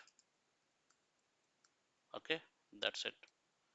So let me try to run this application and try to hit this endpoint, which is get user. So copy this, go to the browser, and let me try to open this, and it is get users. Okay, so our application, yeah, it is up. Now let me try to go to the browser again and try to hit it. So here you can see we are getting this message, which is bean for user. Bean for user is created and assigned to application context. So that means we should, whatever we are logging here, it should be coming in the log as well. So you can see this, right? This is the user that we have created and it is coming in the log as well. So if you go to the use config here inside the get user bean method, we have created this user. That means when we are defining at the red bean at the top of a method, then it will be creating a or expecting a object out of this method. Okay, so once we have annotated this method with at the red bean, it will expect a object out of it. So here we are returning that object. This object or this bean is assigned to the application context and directly we can use it. So you can come here to the user controller. You can see we have auto add this user and we are just logging this user. Okay, and it is working fine. So this is the basic difference between at the rate component and at the rate bean annotation. Okay, So let me try to summarize again that let me try to go to the user service. So at the rate service annotation is used at the class level. At the rate bean annotation is used at the method level. The purpose of both of them is to create the bean out of this class or method and assign it to the application context. But in the case of at the rate service, you can see everything is done by the Spring Boot itself. But in the case of bean annotation, we are creating the bean or object with ourselves. Okay, so that is the basic difference, and this is about the implementation of it. So if you like the video, please hit the like button, and you can go to the my channel, and there you can find lot of videos on the difference thing. You can see the difference between REST controller and controller, the difference between request parameter and path variable, request body and the response body. So everything I have covered here, and this is about the video, guys. If you like the video, please hit the like button, and if you are new to my channel, please subscribe the channel, and if you want to get the exclusive content out of my channel, you can join my channel as well. So this is about the video. Thanks. Hi everyone, Ravi this side. Welcome to Engineering Adda. So today in this video we are going to discuss about the difference between at the rate configuration and at the rate component annotation in Spring Boot. So if you are working on the Java and Spring Boot application, then this is a very crucial question for you. This is one of the interview asked question. So what is the difference between the configuration and component annotation? So everything we are going to discuss in this video today about these two annotations and their differences. And after that, we'll try to practically create one Spring Boot application and try to see where these configuration are used and what is their differences in the practical implementation. So everything we are going to discuss of these two annotations in this video. Okay, so let's get started for that. So let me try to go to the next slide and show you the basic difference between both of the annotation. So in Spring Boot framework, both configuration and component annotations are used for defining beans and managing the application configuration, but they serve slightly different purposes. So the work of both of the annotations is to manage the beans or create the beans. So they both deals in bean creation, okay, but the purpose of creating the beans and the way of creating the beans is very different for both of the annotations. And there comes the difference between both of them. So we'll discuss that as well. So let me try to go to the next slide. And here let me try to explain you the scenario of configuration, where at the rate configuration annotation used and how we can use it. Okay. So at the rate configuration is a special type of Spring Boot annotation that is used to indicate that a class defines one or more beans definition methods. So basically, let's say you have created one class called app_config and you want to define couple of beans inside that class. Okay. So that class should always annotate with at the rate configuration annotation. Okay. So when we are defining any class with at the rate configuration annotation, that means we are expecting bean out of that class. And once those beans are created, then there's, these are these beans are assigned to the application context, and later on Spring manages those beans. Okay, so this is what is being told here is at the rate configuration is a Spring Boot annotation that is used to indicate that a class defines one or more beans definition methods. So when a class is annotated with at the rate configuration annotation, we means that this class holds one or more bean definitions. Okay, these methods are responsible for creating and configuring Spring Beans. So you can see, let's say we have created app config class, and this class is annotated with at the rate configuration annotation. That means this class, inside this class, we can define one or more bean method, and we are expecting bean out of this class. Okay, so that is what it is being told here. These methods, like let's say data source, are responsible for creating and configuring Spring Beans.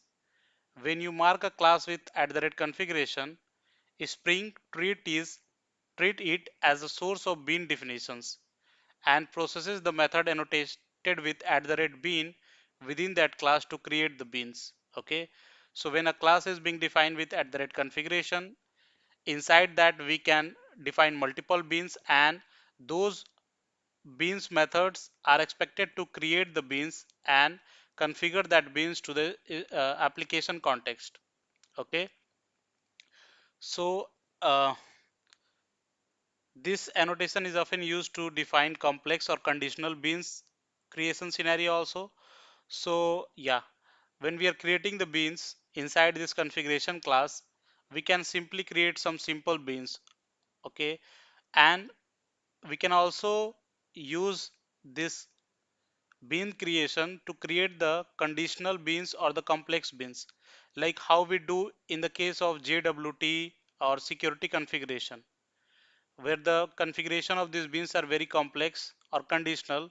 We can use @configuration class, and inside that we can create the beans for the complex and conditional scenarios as well. I will try to show you one of the scenario where we are writing the conditional beans and the complex beans inside the configuration class.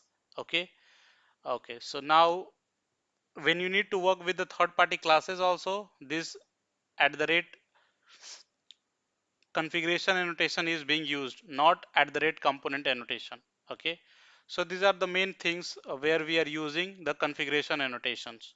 So remember that when a class is annotated with @configuration, that means this class is expecting couple of beans method inside that. Okay, and those beans, when they are created, they are assigned to the application context, and Spring manages the beans life cycle. So this is about the configuration annotation. Now let me try to go to the next slide and discuss you about the component annotation. So now coming to the component annotation, this annotation is a generic stereotype annotation that is used to mark a class as a Spring Bean. Okay, so this is a stereotype annotation. So what is the stereotype annotation? There are three different stereotype annotations, like repository, service, and controller. And those three stereotype annotations are coming from the component itself. So those three stereotype annotations uh, are basically used for the particular purpose. They are working like a component annotation only, but they are defined for the particular class for the particular work. Okay, so let's say controller is defined where we are exposing the REST endpoints. Service is defined where we are using the service, where we are writing the service logics, and repository is defined where we are writing the database logics. So this component is a generic stereotype annotations that is used to mark a class as a Spring Beans. So when a class is annotated with @component annotation, then automatically the beans for that particular class is created and assigned to the application context, and everything is managed by the Spring itself. Okay, so when the class is annotated with @component annotation, it indicates that a class is a candidate for auto detection and instantiation as a Spring managed beans. Classes annotated with @component are automatically registered in the Spring context and can be injected into the other component using dependency injection. So whenever a class is annotated with @component annotation, then we can directly auto wire that class component class reference in the others classes and use it. Okay, it is a convenient way to create simple beans without need of extra configuration. So this is a very basic and simple way to define a bean or to create a bean out of a class. Okay, now you can see here is the code. Let's say this user service is a class, and when we annotate this class with @component annotation, that means automatically Spring Boot creates the beans for this class and assign to the application context and manages the life cycle of that bean. And wherever we want to use the reference for this user service, we can directly auto wire the reference of that user service in the particular classes where we can use it or where we need to use it. So this is about the component annotation. So basic difference between both of them is @configuration annotation is used for the class where we are writing beans method inside that class, and @component annotation is used for the class where we want to create the beans of that class, and everything is automatically done by the Spring Boot itself. Okay, now let me try to go to the next slide and summarize the things. So in the summary, the main difference lies in their uses and the purposes. @configuration, use @configuration when you want to define beans using bean methods in a configuration class. Okay, this is suitable for more complex beans configuration, like we discussed about the security configurations. I will try to show you that scenario as well. And conditional bean creation, and the scenario where you want to fine-grained control over the bean creation process. So where you want to take the control of the bean creation, just use @configuration annotation, not the @component. Now, where is the use of @component annotation? So use @component annotation when you want to mark a class as a Spring managed bean that is automatically discovered and registered in the application context. Okay, so this is a very simple way of creating the beans and managing it because it is being automatically done by the Spring itself. So this is convenient for the simple cases where you want to just need to define a bean without much configuration. Okay, so it is worth noting that both @configuration and component annotations are the meta annotations, meaning they can be used as a part of custom annotations you create for your own use cases. Okay, so you can use both of the annotations in your custom annotation and create your own custom annotation according to your use.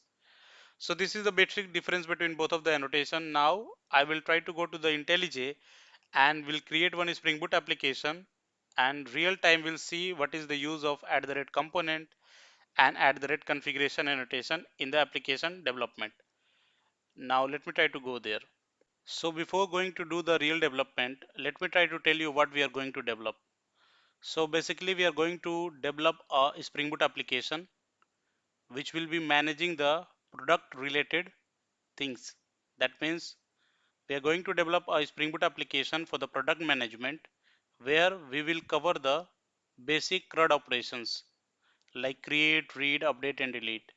And there I will try to show you what is the use of @component annotation and what is the use of @configuration annotation, and then we'll try to bring out the basic difference between both of the annotations.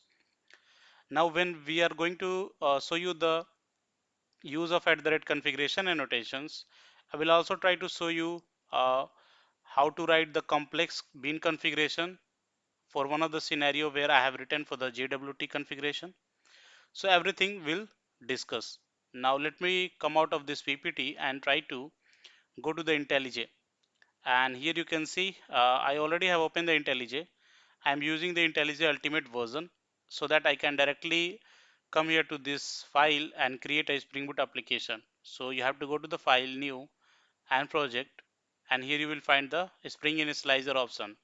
If you're not using the IntelliJ Ultimate version, you can directly go to this site, Spring Initializer, and from there you can create your own application and then download it, extract it out, and then open in a IntelliJ or any editor.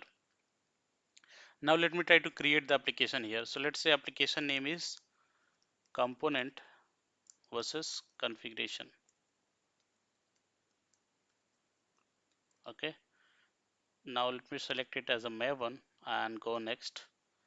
So I'm going to use the Lombok, I'm going to use the Spring Web.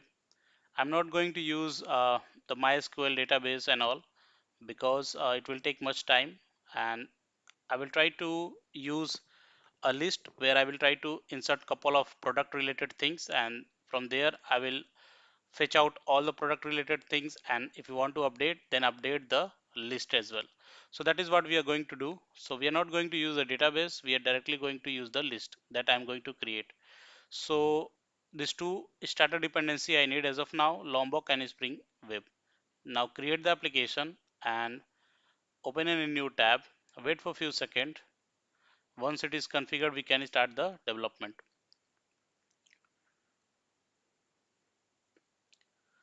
So basically we are developing the product management application. So first of all, I will try to create the entity called product, and then we'll try to develop the DAO layer for that. We'll develop the service layer, and then we'll develop the controller. And while developing those things, we'll come across the component and configuration annotation. So open the source main Java, and here let me try to create a class called product entity. Okay, so product, and let me try to put it in the package called entity. So yeah, and in the product, let me try to create couple of attributes here. So let's say private int id, private string name, private double price, and private int quantity. Okay, so those four attributes I have written here for the product, and let me try to annotate it with at the rate all argument, no argument, and at the rate data. So that's it's all argument, no argument constructor are created, and data annotation is for the getter and setter and toString. Now let me try to create the DAO layer for it. So go to the new, and let's say it is DAO dot product DAO. Okay, so now let me try to annotate this with at the rate repository annotation. So this repository annotation is one of the stereotype annotation which is coming from the component annotation. So we'll go inside this. You can see this at the rate repository annotation is coming from the at the rate component annotation. Okay, so here you can see we are going to use the component, or what you can say we are using the repository annotation.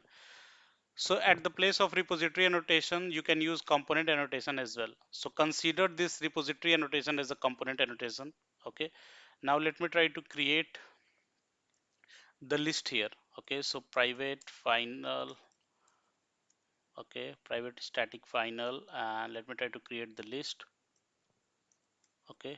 List of product.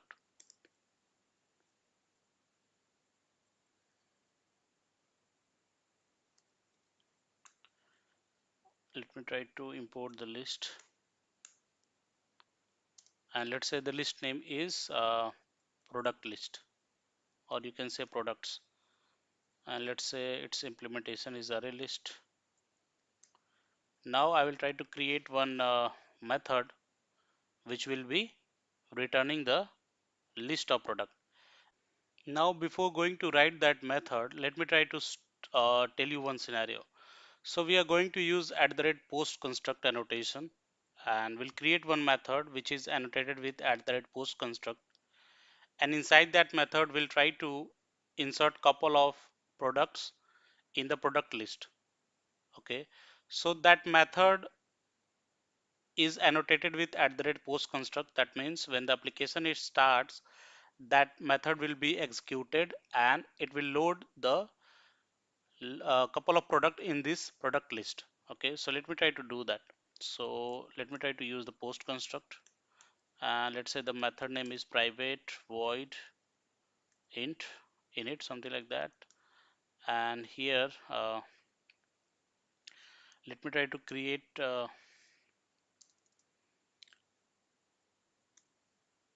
two products here. Okay, so let's say product p1 equal to new product, and let me try to put couple of records here. So let's say product id is 1 and name is mobile, and let's say the price is 30,000, and let's say the quantity is 1. Similarly, let me try to create the p2. id will change. Let's say it is laptop, price is 66,000, 1 id is 2, and let me try to make it p2. Now I will try to insert these two products in the product list. So we'll access this product list, this dot product list, and then add P1, and then this dot product list add P2. So we have added both of the product in the product list. So when the application starts, this list contains these two products. Now let me try to create that method which will be returning the list of products. So the return type would be list of product, and let's say it is get product list, and let me try to return this dot product list. Okay, so we are good now. Now what is the purpose of this at the rate repository annotation? So consider this at the rate repository annotation as a component annotation. Let me try to replace it with at the rate component annotation. So now what the purpose of this at the rate component annotation? So you can see this class, when it is annotated with at the rate component annotation, that means the bean of this class will automatically be created and assigned to the application context, and application context will try to manage that beans lifecycle. Now wherever you want to use the product DAO reference, then you can directly auto wire it, because its bean is already created and we can use it wherever we want through auto wiring. So let me try to use it. So once the bean is created, we can use it anywhere, right, to call these methods. So that is what we are going to do. So let me try to create the service layer here. So service dot product service, and now what I'm telling you is the product DAO is annotated with at the rate component annotation. That means its bean is created, and now we are going to use that bean in the product service. So I'm using auto wire, and now I'm creating the reference or the bean for this product DAO. So product DAO, product DAO. Now let me try to enter it with this class with at the rate service annotation. So we have auto wire the product DAO here,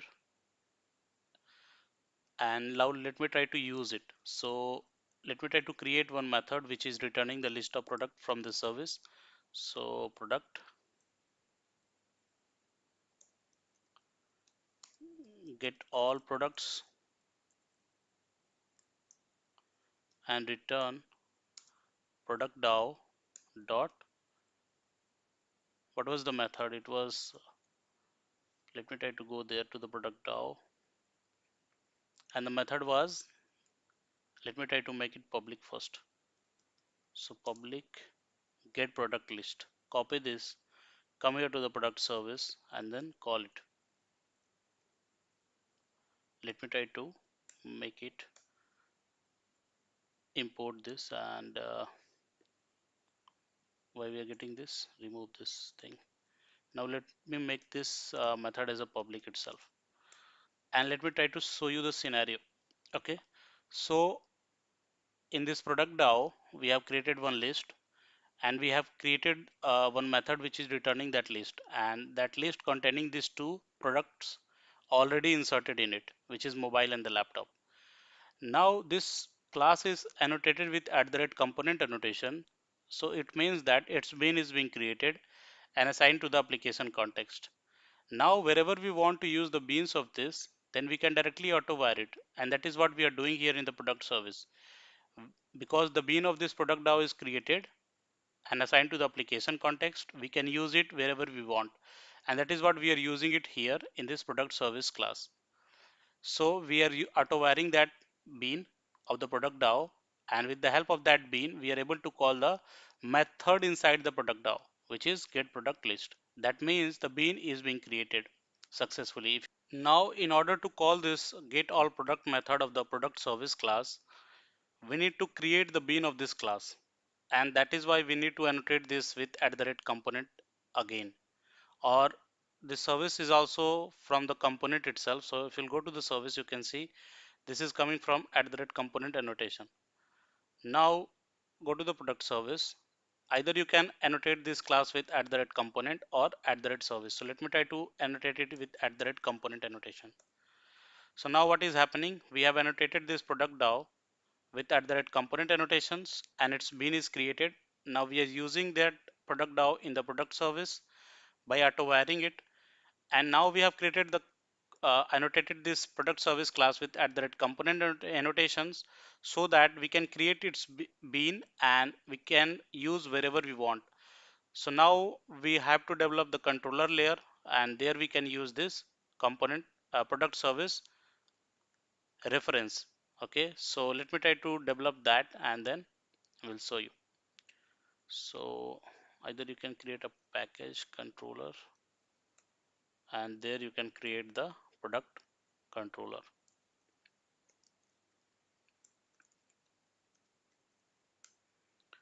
So are you understanding the use of this component? This component annotation is used to automatically create the bean for this particular class, and we can use it wherever we want.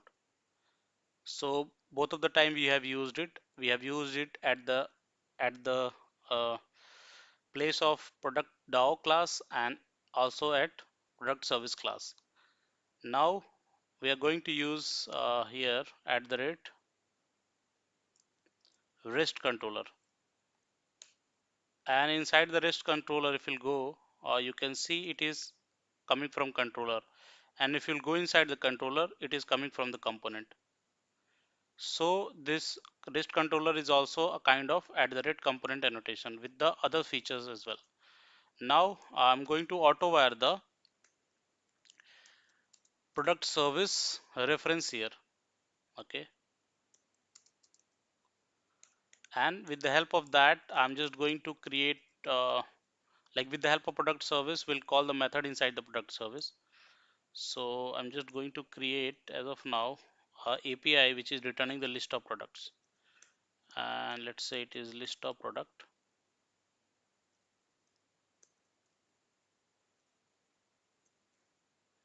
Let me import the list here.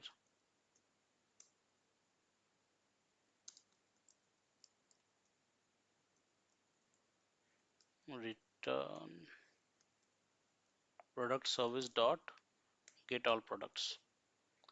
So how we are able to use this get all products method of the product service? Because the product service is annotated with at the rate component annotation, so its bean is created and assigned to the application context, and wherever we want to use that bean we are using it. So we are using that bean in the product controller through the auto wire.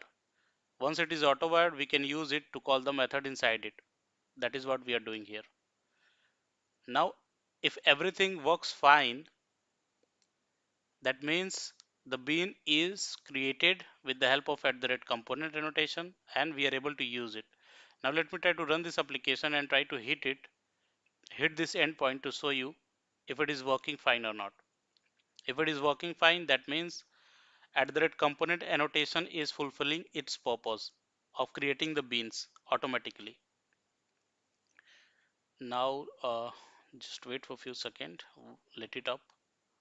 So you can see our application is up on the port number 8080, and if we go to the postman, let me try to use 8080, and then what was the API? It was products. So provide products here and hit enter. Now you can see we are able to see these two products which we have inserted in the list. If we'll go to the list to the DAO layer, here in the post construct, what we are doing, we are inserting these two products in the list, and that is what we are returning here from the get product list method of the DAO layer. And this method we are calling inside the service, and this method, the service method, we are calling inside the controller. So we are able to access the list of product. How? With the help of this at the rate component annotations, we are able to create the beans for these classes and with that beans we're able to access their methods. So if everything is working fine, that means this component annotation is creating the beans for these classes and assigning to the application context. And once it is assigned, wherever we want to use it, we are using it through the auto-where. Okay, so all the things are working fine, and this is the purpose of at the rate component annotation. Now let me try to explain you the purpose of at the rate configuration annotation. So before going to explain you that thing, let me try to show you one scenario where I have used the configuration annotation. Now let me try to open that project. So Spring Boot JWT. We were discussing the differences and their uses. We came across that this configuration annotation is the annotation, the class level annotation, which is expecting multiples bean method inside that class. And it is also used to configure the complex beans, right? So here in the Spring Security, we are using that configuration annotations to configure that class, and we are writing couple of beans which are very complex, and that is what I want to show you here. So you can see we have this config package, and inside that we have written this security config. If you'll come here, you can see this class is annotated with at the rate configuration annotation, and you can see multiples bean methods we have created here, like this bean method.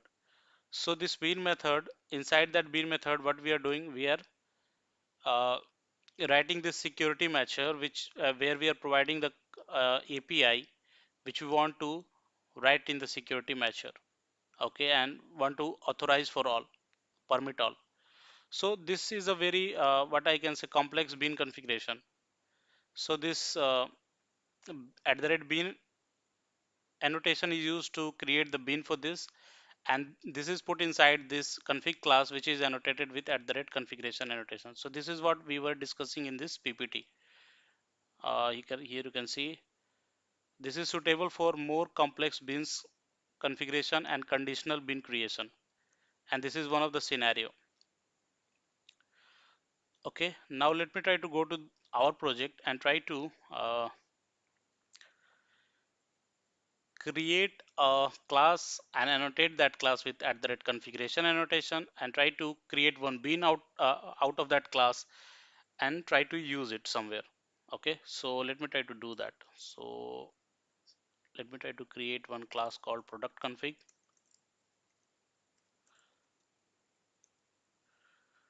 and let me try to put it in the package called config. So we have created this package, and inside that we have the product config class. Now let me try to annotate this with at the rate config configuration annotation. Now what we have discussed is when a class is annotated with at the rate configuration annotation, that means it is expecting couple of method which are creating the beans. Okay, so let me try to create that method here and annotate that method with at the rate bean annotation. This is not the same as how we are using at the rate component annotation, and directly or automatically we can say the bean is created and wherever we want to use we can use it, but this is not the case for the product config.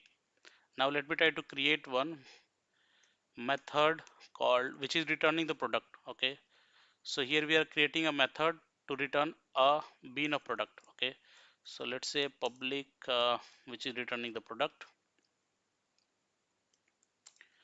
get product,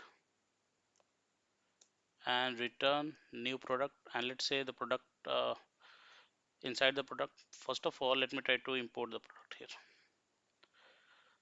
So we are returning a product with the ID as 3, and let's say the name of product is tablet, and the price is let's say 40,000, and the quantity is 1.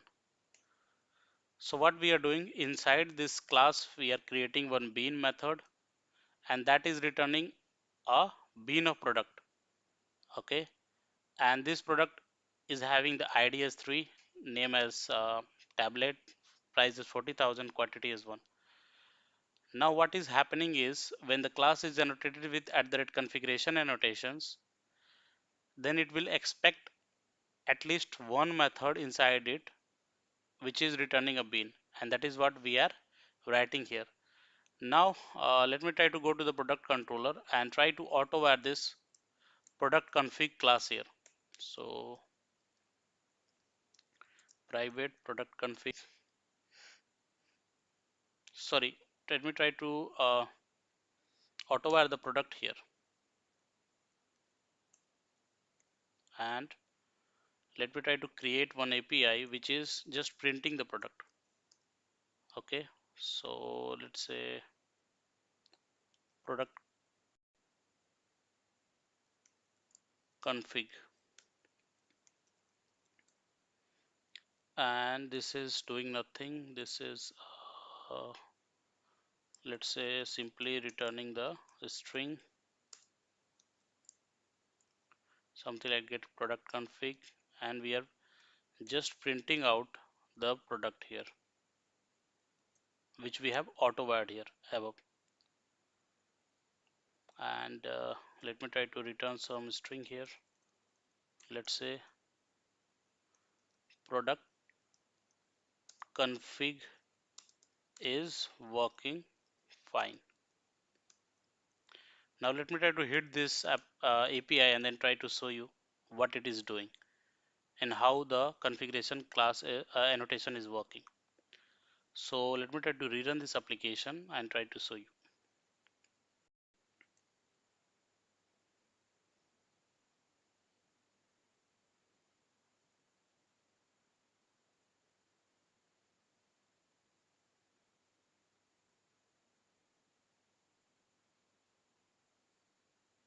So our application is up, and let me try to go to the Postman and try to hit that API which is product config. Now you can see this string is coming which is product config is working fine.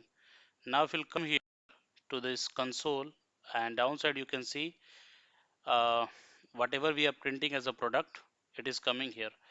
And here you can see the product ID is 3, name is tablet, price is 40,000, and the quantity is 1. This is the product that we have put here in this bin. Okay, so that means this product is coming from this bin. Now what is being done here? So this class which is annotated with @configuration annotation is expecting one or multiple bean out of this class, and we have created one bean here, and it is returning the product.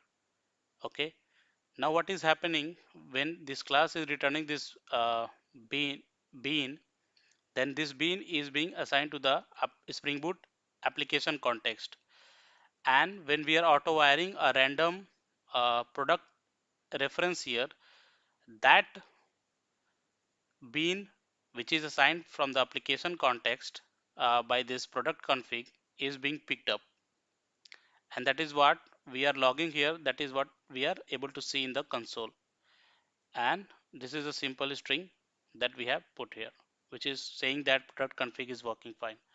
So this is the purpose of product config. Its purpose is when we are annotating any class with @configuration annotation, then it is expecting at least one beans out of it, and that bean is being assigned to the application context, and wherever we want to use it, we can use it. Okay, so this is about the difference between component and configuration annotation. If you like the video, please hit the like button and please subscribe the channel for more such content. Thanks. Hi everyone, Ravi this side. Welcome to Engineering Adda. So today in this video we are going to see the difference between REST controller annotation and controller annotation. So how they are behaving and what is the basic difference between both of them, we are going to cover and then try to implement also. So first of all, let me try to give you the basic difference between both of these annotations, and then I will try to practically use these two annotations in the real life implementation in a Spring Boot application and try to show you the difference between both of them when coming to the implementation. So everything we are going to cover in this video. So let's get started for that. So first of all, let me try to go to the next slide and try to show you what is the difference between both of the annotations. So you can see there are a couple of differences I have listed out. And before going to the differences, first of all, I just want to tell you that when both of the annotations are used at any class, then that means that class is dealing with the HTTP request. Okay. So coming to the first difference is response serialization. Okay. So in a @controller annotated class, the return value of a method is typically the name of view. View means entity, or a model and view object. Okay. So when you are using @controller on a class, then the method inside that class would be either returning the name of a view or model and view object. Okay, which is resolved by the view resolver to generate the response. On the other hand, in a REST controller annotated class, the return value of a method is automatically serialized into the response body. Okay, typically as a JSON or the XML. So most of the time I have used @REST controller in all of my other videos or previous videos you can see, and we have directly uh, seeing those response when we are implementing get mapping or post mapping or any others mapping. So we are getting the values serialized in the form of JSON. So this is the first difference, and the difference is very crucial. It is in the response serialization. Now coming to the purpose. So @controller is typically used for traditional web applications that generate views. It handles requests, performs some processing, and returns a view that will be rendered by a view resolver. Coming to @controller, on the other hand, is used for building REST APIs. It focuses on returning data directly without rendering the views. It renders or it sends the data in the form of serialized data, which is JSON or XML. Now coming to annotation combination. So @REST controller is a combination of these two annotation, which is @controller and @response body. Okay, the @response body annotation is automatically applied to all the methods in the REST controller class, indicating that the return value should be serialized and included in the response body. In the contrast, in @controller class, you need to explicitly use @response body on the individual methods to indicate that the return value should be included in the response body. Okay, so this is the crucial difference between both of the annotations. So when we are using @REST controller on a class, then it is understood that the return type of the methods inside that class would be serialized. That means we are automatically using @response body to that methods. But when you are annotating any class with @controller, then method inside that class, if it is returning a view and you want to serialize it into the JSON or the XML, then you need to use @response body to that method. Okay, now let me try to go to the next slide, and these are some other differences. Default view resolution. So in a @controller class, the return value of a method is typically resolved to a view name, which is then processed by the view resolver to generate the response. And in @REST controller class, since the focus is on returning the data, there is no default view resolution. The return value is directly serialized into the response body. Coming to the use case, @controller is commonly used in the application that renders HTML views. I already have showed you that this is used in the earlier application.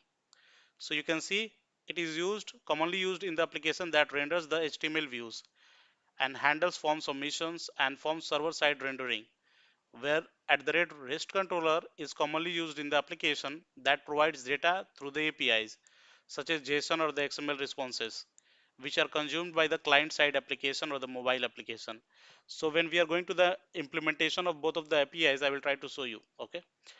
So it's worth noting that REST controller notation is available since Spring Boot 4.0, while controller annotation has been around since earlier version of the Spring MVC. So in the earlier application, we are using @controller, and now we have the @REST controller. So after the Spring 4.0, we are using that. Okay, so these are some basic difference between both of them. And now I have already implemented one Spring Boot application. There I have implemented the CRUD operations and created couple of APIs there.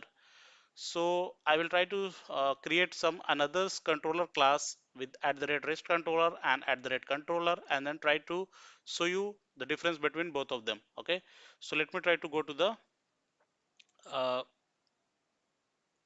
IntelliJ. You can see this is the IntelliJ, and I already have created this application for you. Okay, so let me try to brief you about the application. You can see this is the entity class for us, and we have four attributes here: ID, name, price, and the quantity.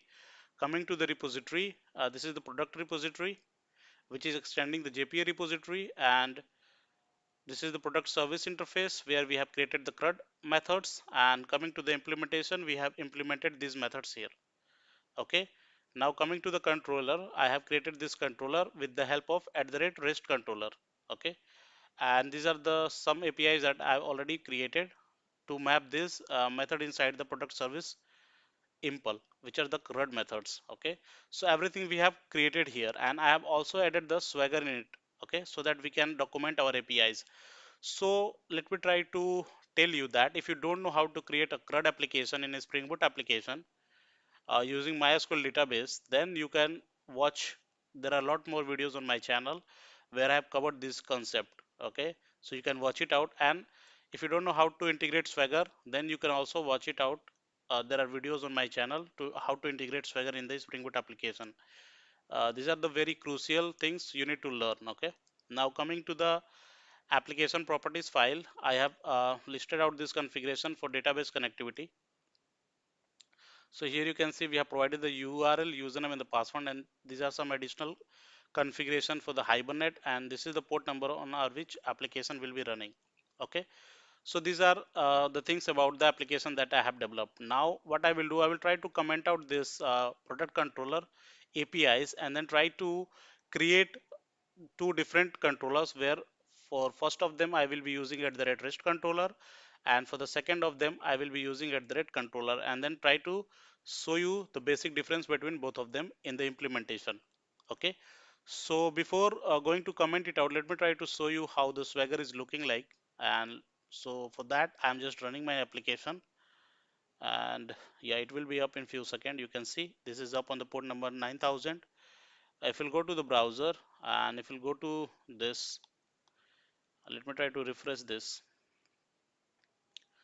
and here you can see these are the APIs that I have created. Okay, so if you'll go to the find all API, let me try it out and execute it.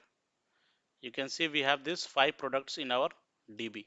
Okay, that we are fetching. So let me try to minimize it, and if you don't want to integrate Swagger, then you can directly create those applications and then come here to the Postman and try to hit this from the Postman itself. So both of the things you can do. So let me try to go to the IntelliJ, and first of all let me try to comment out this APIs from here. Okay, so just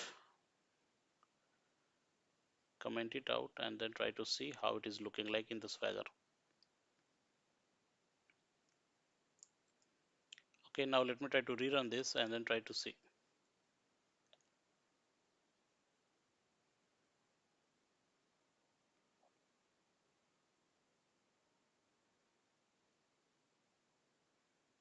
Okay, so this is up. Go to the browser, refresh it, and here you can see no APIs are there. Now let me try to go to the IntelliJ and try to create two additional classes where for one of them I will be using at the rate rest controller, and for the second I will be using controller. So create a Java class, let's say product rest controller, and let me try to create another class, let's say product simple controller. Okay, because I have already created product controller class, that is why I'm not going to use same name. Okay, so we are good now. So go to the product rest controller and try to annotate this class with at the rate rest controller. Okay, and I will try to implement. let's say Git API first, and then try to show you the difference between both of them. So coming to the product simple controller, let me try to annotate this with @controller class. Okay, coming to the product REST controller, here let me try to create one get mapping. So when we are going to create a get mapping, uh, you have to use the implemented method inside the product service, right? So let me go to the product service and walk you through what all the methods I have. So I have this find all top products with the length, and we have insert product into the DB, get product by ID, update product, and delete product. So first of all, let me try to go to the find all, and let me try to show you what we are doing in the implementation. So this find all product is using this product repo interface and using the find all, which is a JPA provided method, which is finding out all the products from the DB and then returning it. So this is what its work is, and this method we are going to use in our APIs. Okay, so let me try to go to the product REST controller, and here we have to auto wire the product service. Okay, so private, so that we can use the method inside that. Okay, so private product service, and let me try to create one get mapping, and let's say it is products, or you can say list of, yeah, list of product, and let's say it is returning the list of products, and let's say the method name is get all products, and return product service dot find all. Okay, so let me try to import this from here and import the list as well from the util. So we are good now. Now let me try to give you the flow. So here when we are going to hit this API, what we are going to do, we are going to call this find all method, which is inside the product service. If we'll go to this method, let me try to go, and here it is routing to the product service. If you'll go to the implementation of it, you can see it is using product report to find out all the products from the DB. Okay, so let me try to go to the product REST controller class, and here you can see we are not using any response body. So we are basically, what we are doing, we are calling the method which is find all, which is inside the product service, and going further, the find all method inside the product service is using find all method of the JPA provided method, which is finding out all the products from the DB. Okay, here we are not converting anything, right? We are getting the data, it is being converted to the JSON, and then it is being returned. Now let me try to run this application and try to hit this API from the Swagger or from the Postman, any of them you can use. So just wait for a few seconds, and yeah, it is up. If we'll go to the browser, if we'll refresh it, here you can see we get this API, which is list of product. If we'll go to it, and if you'll go try it out, execute it, you can see you are able to see all the products here. So it is directly converting our response to the JSON and then returning us. Okay. Now coming to the other class, which is product simple controller, where we are using @controller. Now let me try to create one get mapping here as well. Okay, so first of all, let me try to auto where the product service, private product service,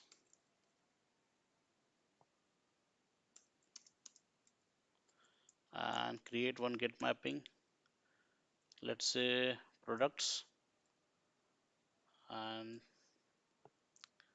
create a list of product. Let me try to import the list and get all products, and let me try to use this product service and use this find all, and then simply return it from here. Okay, now let me try to show you how it is behaving, and then we'll try to see. So just rerun this application,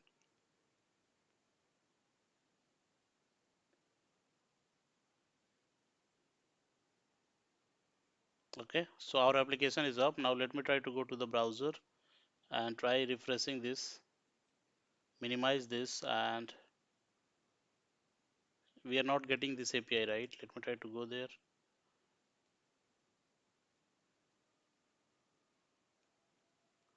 Go to the product controller. It is working. Come here. It is not listing out our APIs. Now,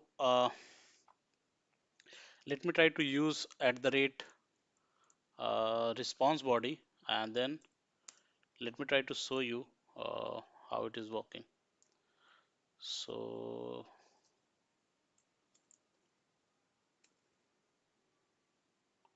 let me try to cut it from here, put it here, and let me try to rerun this application.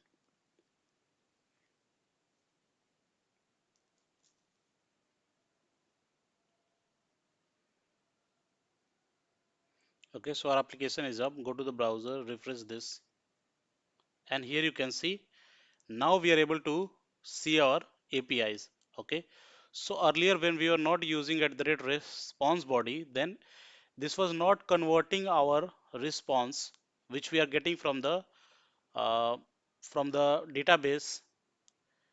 That response is not directly converted to the JSON or the XML. Okay, so we need to explicitly map those responses using the view mapping. Okay, but when we are using at the rate response body, then what it is doing, it is getting out all the response from the DB, and then it is converting that to the JSON, and then it is returning us. Okay, now let me try to hit this API and then try to show you. So this is the API. Try it out and execute it, and here we go. We are able to see all the products. So we are able to hit this API, and its API is working fine. Okay, now if you go to the IntelliJ, you can see. So let me try to show you the real difference. Here you can see when we are using at the rate REST controller, we are directly getting the response, and that response is being converted to the JSON, and then we are able to see the real data without using at the rate response body. But when coming to the uh, at the rate controller class, explicitly we need to use at the rate response body annotation to the methods, because these methods are not returning the JSON or the XML to us, right? These are not returning the serialized data to us. We have to explicitly map these views. Okay, so this is the main difference between the at the rate controller and at the rate REST controller. Okay, so this is about the video, guys. If you like the video, please hit the like button and please subscribe the channel for more such content. Thanks. Hi everyone, Ravi this side. Welcome to Engineering Adda. So today in this video, we are going to discuss about one of the most important annotation of Spring Boot, which is at the rate REST controller advice. In every Spring Boot interviews, mostly this question is asked: what is at the rate REST controller advice annotation, why we are using it, and how to use it. So everything we are going to cover in this video. Okay, so first of all, what is REST controller advice annotation? So this is one of the Spring Boot annotation which is used to handle the exception in Spring Boot REST services globally. Okay, so you can say that it is used to globally handle the exception in Spring Boot REST services. How to implement it, we are going to show you through a real life example. So what I'm going to do is I'm going to create a Spring Boot application, and there I will try to show you how to use at the rate REST controller advice. So let me try to brief you about the application that we are going to develop here. So before going to brief you about the application, let me try to explain you the scenario. Okay, so this at the rate REST controller advice annotation is used to handle the exception globally. Okay, so let's say we have developed one application where we have more than two or three HTTP layers or controllers, you can say. Okay, and we have the same exception raised for different controller layers. Then there should be one scenario, or there should be one class which can handle the exception for different controllers in one class, or centrally or globally, you can say. Okay, so there should be one class which can handle the exception raised throughout different controllers globally. Okay, so that is where the concept of at the rate rest controller advice come into the picture, which help us to handle the exception globally in Spring Boot REST services. Okay, so let's get started, and let me try to develop the application, and you will get the more understanding after that. So let me try to go to the IntelliJ here, and let me try to create one of the application, which is Spring Boot application. So go to the file, new, and project, and here I'm using the IntelliJ Ultimate version. So you can see this Spring Initializer option, and directly I can create the Spring Boot application from here. Otherwise, you need to go to the start spring.io, and there you can go and you can create your Spring Boot application. If you are using the IntelliJ Ultimate, if you are using the IntelliJ Community version. Okay, so let me try to create our application, and let's say the application name is Spring something like REST controller advice annotation, and let's say it is Maven, and let me try to go next. So here we are not going to use any database. Okay, so let me try to use Spring Web, and let me try to use the Lombok as well. So how we are managing the records, I will try to show you through the development. Okay, so using the post construct, I'm going to create one list where I will try to install a couple of the items before it start the application, and once the application is started, it automatically load those items there in the list. Okay, so I will show you everything how we are going to manage it. So this application is created, and here we are using the starter dependency as web and Lombok. Okay, now let me try to create one entity here. Okay, so first of all, I'm going to create two projects, two CRUD projects in the same application. One will manage the product related things, and second will manage the user related thing. And let's say both of them are raising one exception, which is null pointer exception, user not found or product not found, and that exception should be handled globally using the at the rate rest controller advice annotation that we are going to cover here.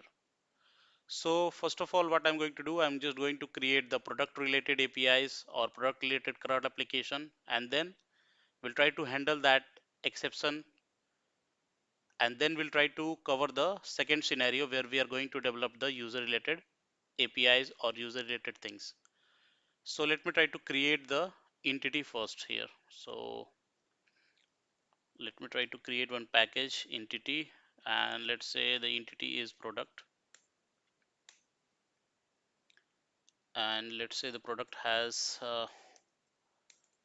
private integer ID and private string name, private product price and quantity. Okay, so let's say private double,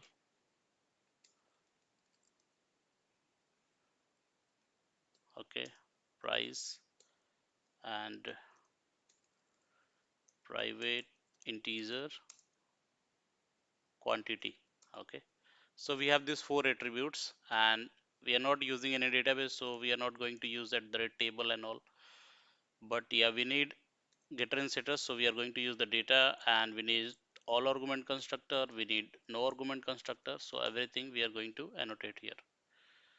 So we are good now. Now let me try to create one. So as of now, we are not using any database. That means we are skipping the DAO layer or repository layer. We are directly going to the service layer, and in the service layer, I'm also not going to create the service interface. Directly going to implement the service class. Okay, so let me try to go there, and let's say I'm going to create the package service, and here we have the product service class. Okay, let me try to annotate this class with @service annotation so that its bin can be created and assigned to the application context. Now here I am going to create one static list which will be containing the list of product. Okay, so let me try to do that. Private static final list of product, and its name is products. Let me try to import the list, product, and array list as well. So what we did, we have created one private static final list of product which name is products, and its implementation is of array list type. Now here I am going to use the post construct so that I can create one method which will be adding couple of products into the list products, and when we are going to start this application, then this list would be having those products added already. Okay, so let me try to do that. So we don't need a database here, we are uh, adding some dummy values here. Okay, so let me try to create one product here. So product p new product, let me try to provide the value here. Let's say product name is mobile, and its price is, let's say, 20,000, and quantity is, let's say, 1. Okay, so we have one product ready. Let me try to add this to the list above that we have created. Okay, so this dot products, which is a list, and then we are adding the product that we have created here. So when the application will load, in the list we have one product added already. Okay, so we are good now. Now let me try to create one method here which will be listing out the product. Okay, so let me try to create that method, and let's say it's get products, and this will return this dot product list. Sorry, this dot products. Okay, so we are good now. Let me try to make it public so that we can use it in the controller layer. Now let me try to create one more method which will be inserting the product in the list. Okay, so and its return type would be the inserted product. Okay, so insert product, and here what we are going to do, we are going to pass the product here. So product p or product, and then we are going to use this dot products dot add product, and then return the product here that we have added. So we have created this one get product list method and one insert product method. Now let me try to create the controller here. Okay, so controller dot product controller. Okay, now let me try to annotate this with @rest controller, and here let me try to create the get mapping which will be calling the get products method from the product service. Okay, and its return type is list of product. So let me try to do that. Let me try to import the product here and the list as well, and let's say its name is get all product, something like that. And to call the method inside the product service, we need to auto add the product service in reference here. So private product service.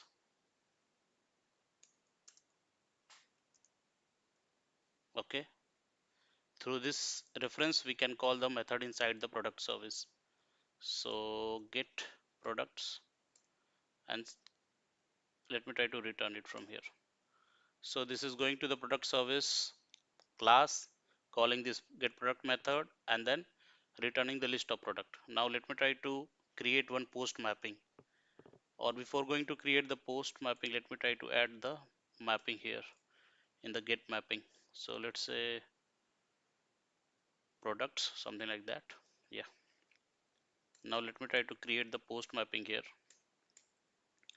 and it will returning the added product. So return type is product, and let's say it is insert product. We have to pass the product here. Okay, and let me try to add the APIs, or what we can say URL here. So let's say slash insert product. Okay, here we are passing the product as a request body. So let me try to use the annotation request body, and okay, so it should be request body, not response body. Now we are good. Now let me try to call the method which is insert, which is inside the product service.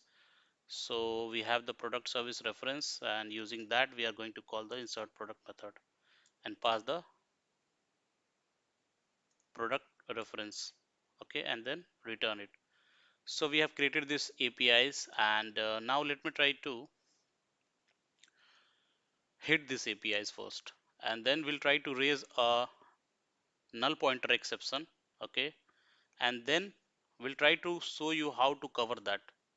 First of all, we'll try to cover it inside the controller itself, not globally, and then I will try to tell you how to globally cover those things or handle those things. So let me try to run this application first, and through the postman I can hit these APIs. Okay, so I think this application is up. Let me try to enable the Lombok. So this application is up on the port number 8080. Now if you'll go to the postman, and I already have created couple of things here. So let me try to use this APIs here. So you can see our application is locally up on the port number 8080. And to get the list of all product, what is the URL we have? If we'll go to the controller and we'll go up, you can see we have the products here. So copy this and come here. So we have not defined any request mapping here. So there is a no class level mapping. We can directly come here after the localhost 8080 and provide the particular URL for the particular methods. Okay, so let me try to hit it, and you can see we have one product coming in the response. So from where it is coming, let me try to show you. So if we'll go to the product service, here we have already added one product when the application it start. Okay, now let me try to add the other products by hitting the insert API. Okay, so you can see the mapping is insert product for the insert API. So if you go there, and let me try to come here, paste it here, and this would be the body. Okay, so this would be the request body, or you can say the payload. So we have the ID one already added, and now let me try to add the product ID 2, and let's say its name is let me try to come here, let's say its name is laptop, and its price is 70,000 and the quantity is 1. Now let me try to send it, and here we go. You can see it is inserted. Okay, so it should be QTY.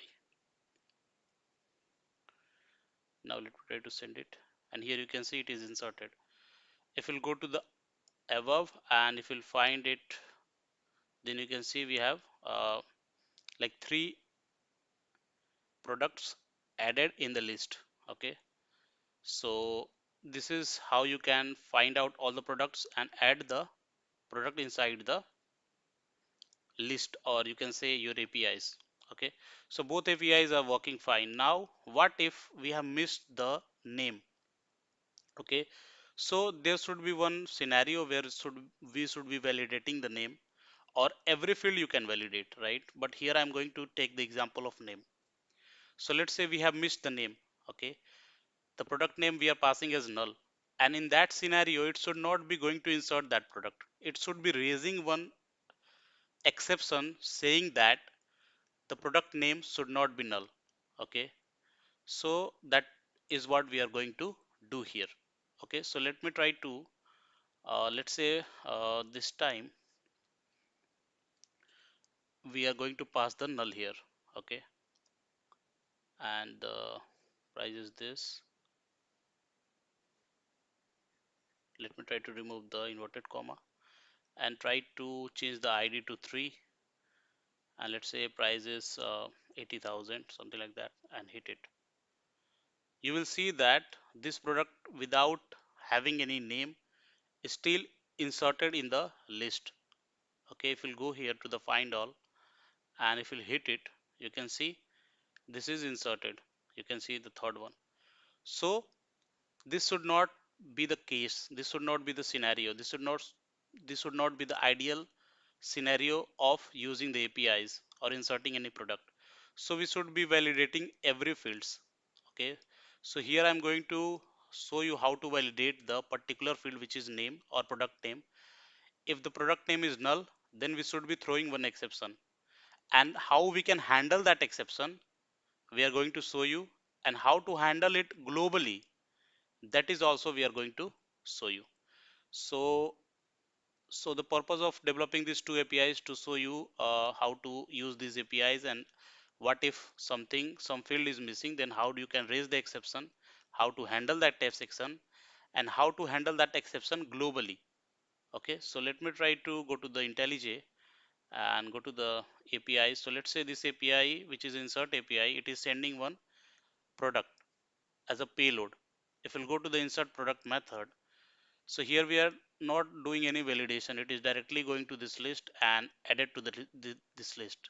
So what if I'm just going to check for the name here? So let's say if product dot get name double equal to null. Okay, so what if the product that we are passing here, its name is null? Then in that scenario we are going to throw a null pointer exception. So just throw new null pointer exception, and here you can pass that product name cannot be null. Okay, so let me try to do that and just pass it. And you can also like throw from this method. So let me try to throw the null pointer exception out of it. Go to this controller. So here it should also be throwing that. So let me try to throw that.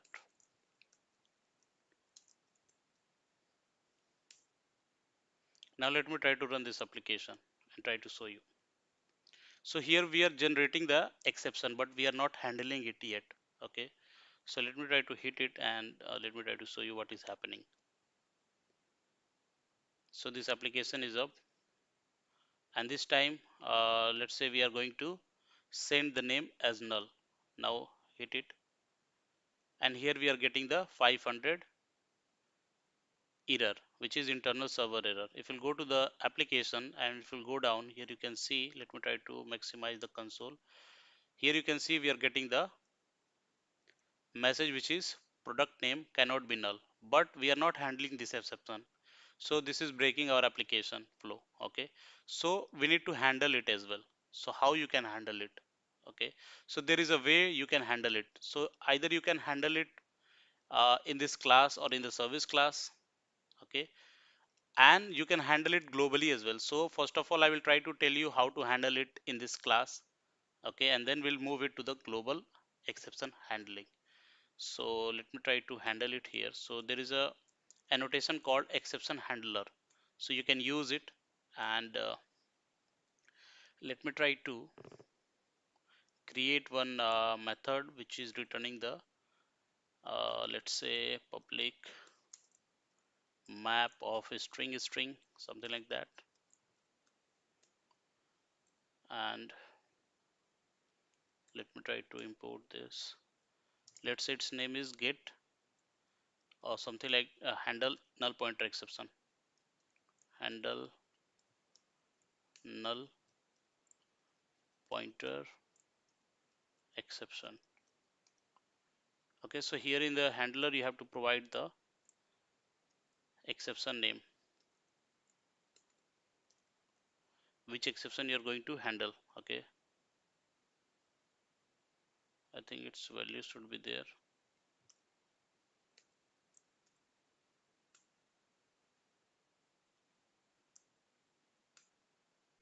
I think we need to remove the value here, so we'll remove it. And let's say the method name is handle null pointer exception. So just we need to pass the null pointer exception here, which we are going to handle as an exception, as an argument, you can say.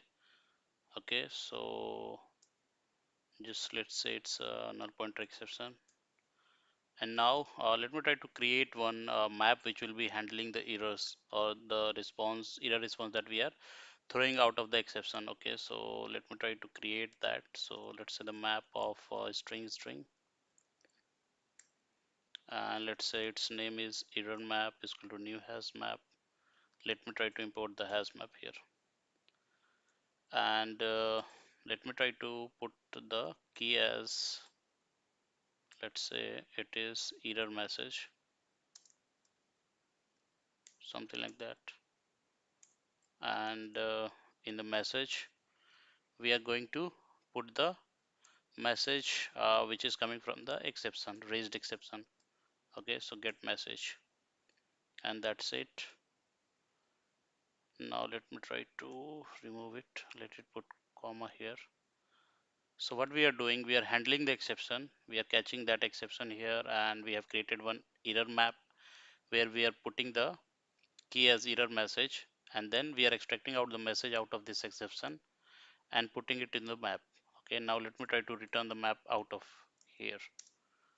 Okay, so that is all. So with the help of this at the rate exception handler annotation, we can handle this exception in this controller class itself. Okay, now let me try to rerun this application and try to hit the API again with the null name or null product name. Then let's see what is happening. Okay, so our application is up and running. Now let me try to go to the postman and try to hit it here. And this time we are not getting 500 error. We are getting the error message that we have covered in the exception handler. So that means our exception is handled properly. And here we are getting the 200. Okay, but it should not be 200. It should be 500 itself. And we should be getting the error message here. So let me try to come here, and here you can see our application is still running. That means we have handled the exception correctly. But this exception is handled inside this particular controller itself, right? It is not centrally handled. It is not globally handled. What if we have the others controller and there the same exception is raised? Then again we have to handle it for the particular controller itself, right? But this should not be the correct way of writing the application. So we should be handling the same exception at the global level or at the central level once a time. Okay, so whenever anywhere a null pointer exception is raised, it should be going there to the central level or to the global level and will be handled. So there our at the rate rest controller advice annotation help us to do those things. So let me try to create one package here, and let's say the package name is advice, and there, okay, and there I will try to create one class which will be handling the exception globally. Okay, so let's say it is a global exception handler, something like that. And this class should be annotated with at the rate rest controller advice. Okay, now what we can do, we can go to the product controller and copy this piece of code or cut it from here and put it here. And this should be handled, right? So if it is handled here in this class itself, that means it is handling the things globally. But how you can say, because in this application the null pointer exception is raised only in the product controller layer itself, right? So that is why I'm going to create another controller or another project where we are going to raise the same null pointer exception, and we'll see if it is raised and it is handled centrally or globally or not. Okay, so we'll try to show you those things as well. But right now what I'm going to do, I just cut the code to handle the exception from the product controller and put it in this class, which is annotated with at the rate rest controller advice. And let me try to run this application and then show you. So if you'll go there, let me try to rerun this application first and try to show you.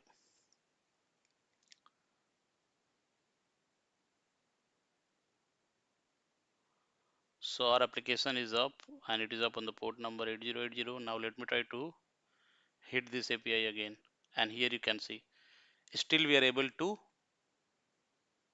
handle the exception when we move our code from the controller to the class which is handling the exception globally, right? That means the global have exception handling is happening here, and it is handled with the help of at the rate rest controller advice.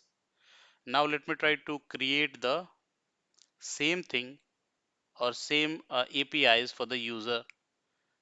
Okay, so that we can handle the same null pointer exception for the user as well without writing the same code for the user controller. Okay, so with this piece of code which is handling the null pointer exception, we can handle as many as null pointer exception which is raised inside the application. That is the purpose of global exception handling.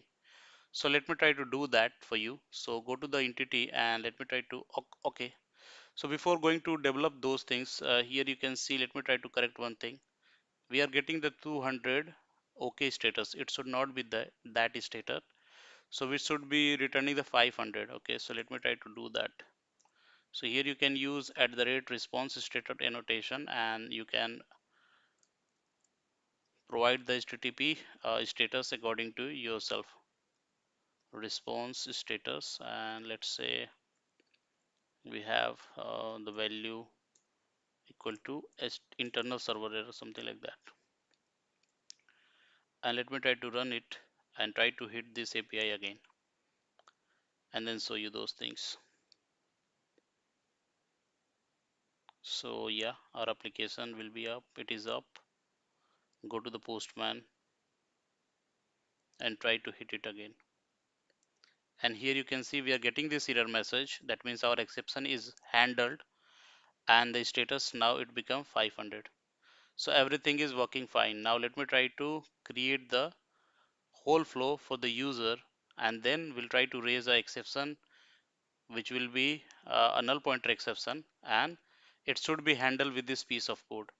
So coming to the entity, let me try to create one user entity here. So let's say it is user, and this time let me try to provide the attribute like private integer id, private string name, and private string address, something like that. And let me try to move it down, and here let me try to use at the rate all argument constructor, at the rate no argument constructor, and data, which is including the getter and setter. So everything is good. Go to the product service or service package and create here the user service class. Okay, user service. Now we need to annotate this user service class with at the rate service annotation, so that it bin can be created and assigned to the application context, so that in the controller we can auto wire it. Now here let me try to do the same thing what we did in the product service. So we are going to create a list and everything we are going to do the same thing. So let me try to copy this whole piece of code, and according to the user we can change it. Okay, so let me try to remove this product here. We are not going to use it, so it would be the list of user, and that user should be coming from the entity. Make sure it is coming from the entity. Let me try to remove it, and here let's say it is user, user, new user, and let's say user id is 1, name is let's say Arun, and its address is let's say Lucknow. Okay, so we have added one user, and this time let's say the list is users. Okay, so copy this and come down this dot user dot add user that ever we have created. So once the application will run or load for the first time, this list will be created and one user will be added to this list. Now let me try to create the method which will be getting all the users. Okay, so let me try to use it like get users, and it would be list of users and this dot users. Okay, so we are good. Now if we'll go down, this method is going to insert the user. So let's say it is insert user. We have to pass the user as the argument, and here let's say user, its return type would be the added user, and it is also throwing the null pointer exception here. Let's say this time also we are going to check for the name itself. So let's say user dot get name, if it is null, then it should throw a null pointer exception saying that user name cannot be null. And finally we are, if it is like the username is not null, then we are going to add this user to the list of users. So this dot users dot add user and then return that user. That's it. So we have created a list, we have created the post construct, we have created a method which is getting all the users, and we have created one method which is inserting the user into the list. Now if the username is null, then it is throwing a null pointer exception. Now come here to the controller and let me try to create a user controller. So let's say user controller. Let me try to annotate this with at the rate rest controller, and that's it. Let me try to auto wire the user service here. Import this user service class, and that is all. Let me try to develop the mappings here. So get mapping, which is returning the list of users. Okay, so let's say list of users, get all users, something like that. Get all users, and let me try to import the list here first. So this is going to call the get all users from the user service. So I'm going to use the user service reference and call the get users and then simply return it. So we are good. Now let me try to write a post mapping here. So copy this, paste it here. Let's say it is post mapping, and this time let's say the URL is insert user. Insert underscore, sorry, insert users or user, something like that. Now here we need to this return type would be user that is going to insert or that is inserted in the list. So insert user, here we need to pass user as a request body, user, and then we are going to call the user service dot insert user and pass the user here and then return it. So these APIs are also good. Now let me try to run this application and try to hit these APIs. So slash user API is returning the list of user, and insert user API is going to insert the user in the list. So this application is up now. Go to the Postman, and here I have created to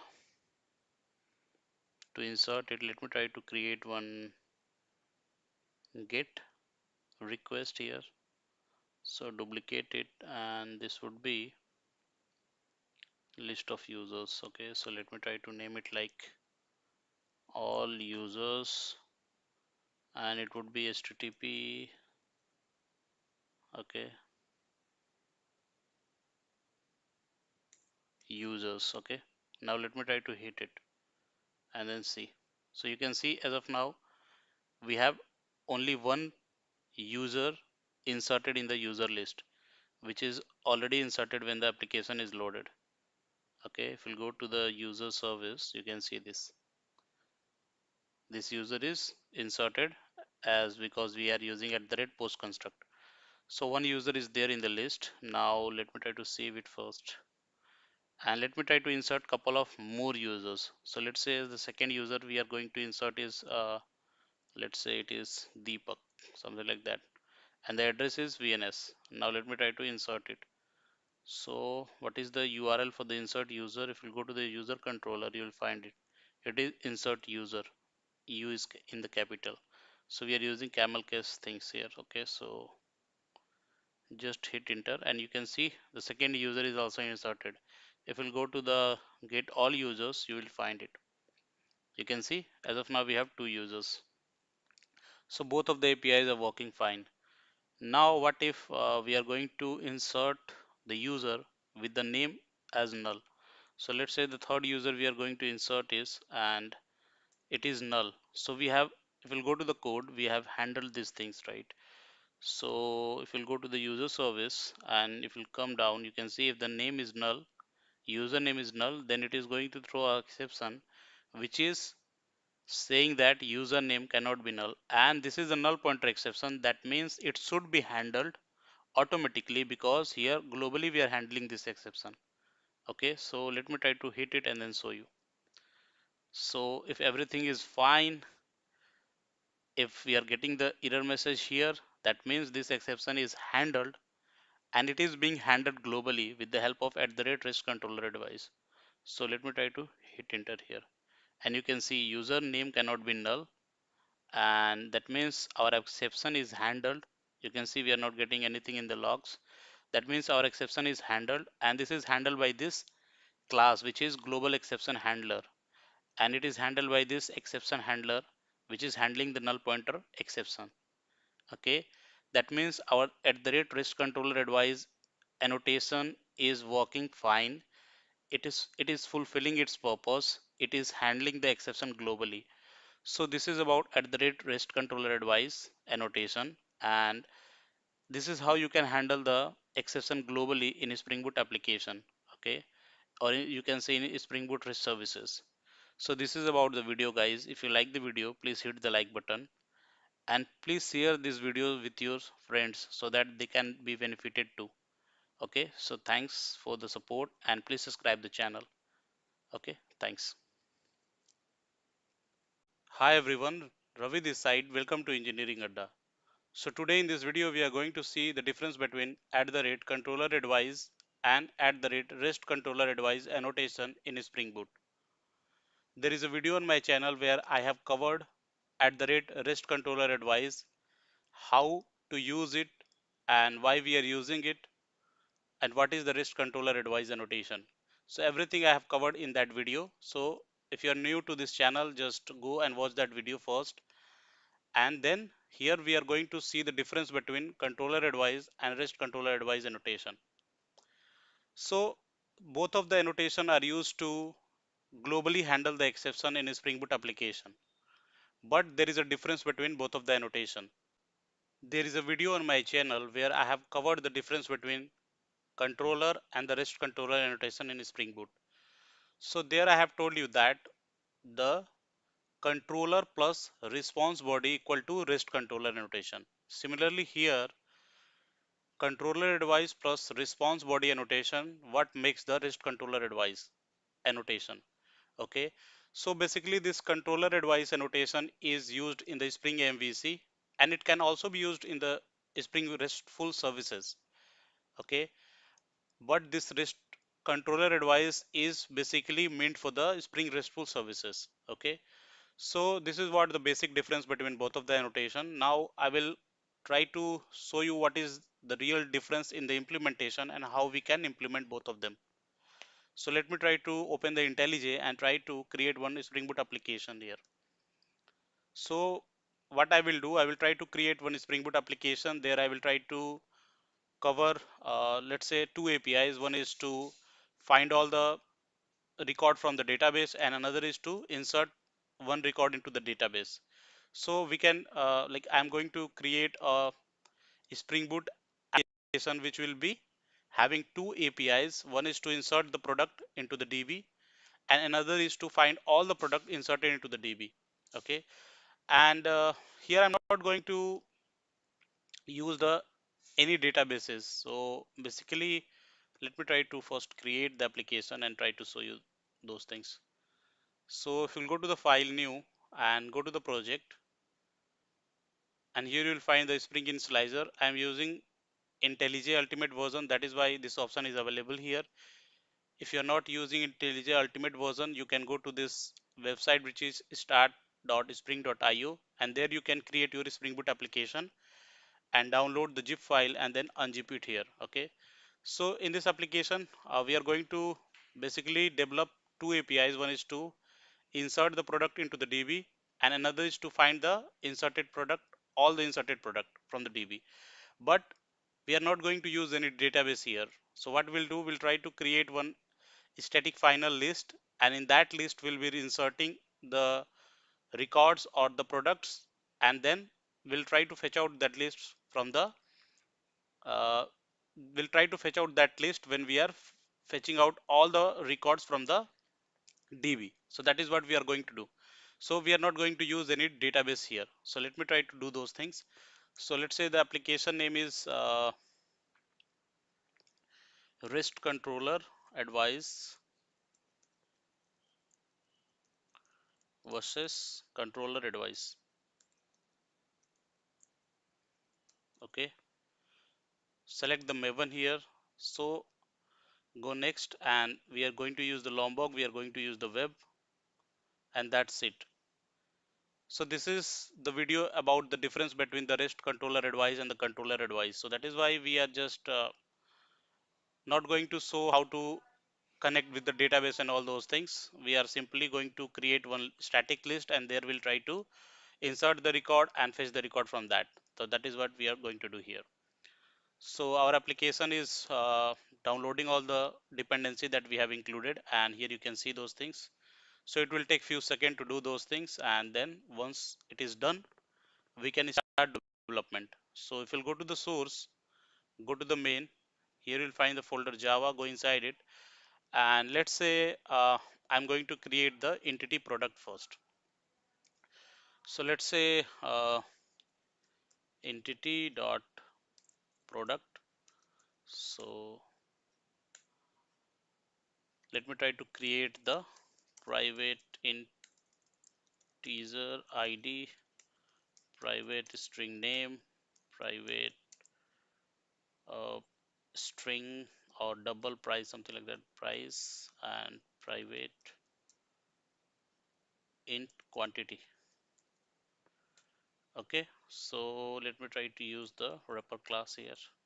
You can use any of them, either primitive or the wrapper.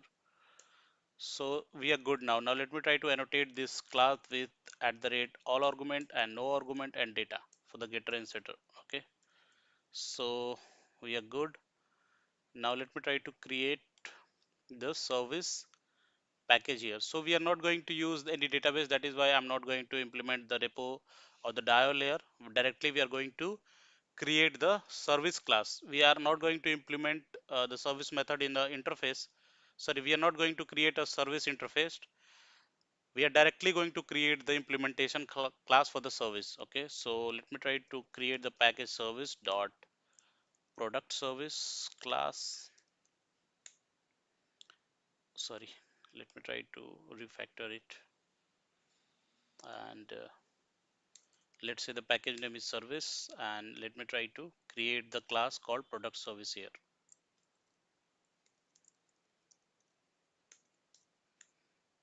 Okay, now let me try to annotate this class with at the rate service annotation, so that its bin can be created and assigned to the application context. So wherever we want, we can inject it. So we are good now. Now let me try to create a list here. Okay, so let's say private static final list of product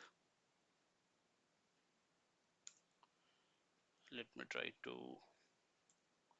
import the list, and let's say the list name is products and its implementation is array list.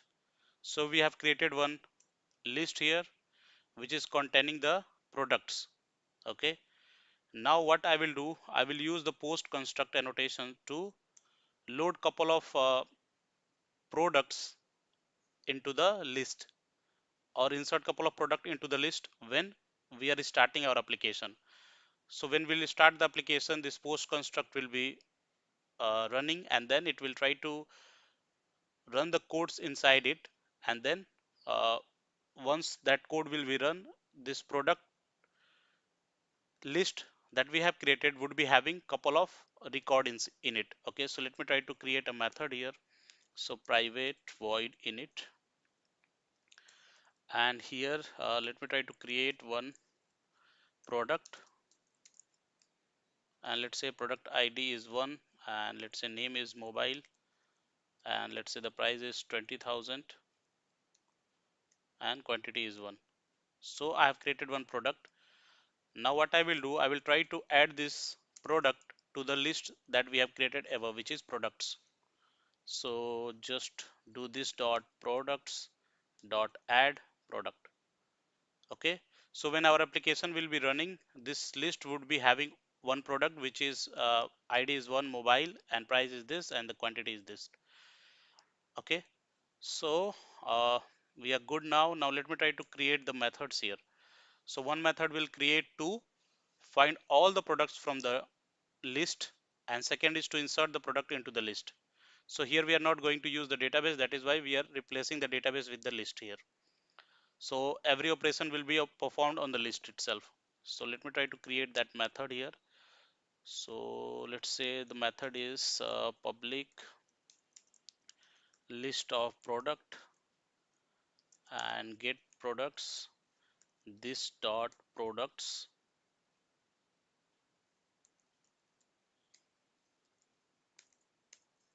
Okay, and then simply return it. So this method is returning the list of product. Now copy this, and we are going to insert one product into the list. So insert product, and here we have to pass the product that we are going to insert. Now we have to add this to the list. So this dot products dot add product, and then simply return it. Sorry, simply return the product that you have added.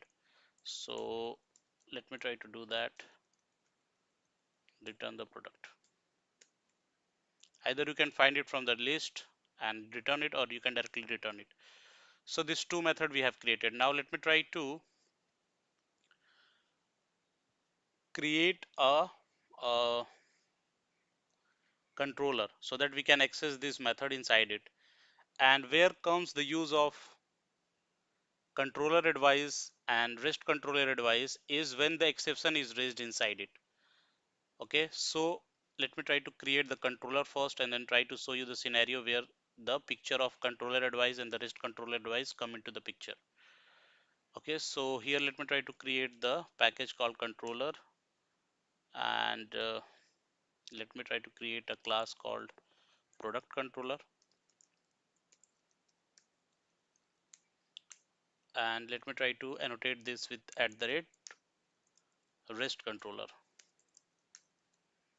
Okay, and I'm not going to use the request mapping directly. I'm going to create the method level mappings. So first is products, which is a get mapping which will be accessing the get products method of this service. So copy this, come here to the product controller. Now let me try to auto wire the reference of the product service. So auto wire private product service, and let me try to create a method which will be returning the list of product, and let me try to import the product here and the list as well, and let's say this method name is get all products.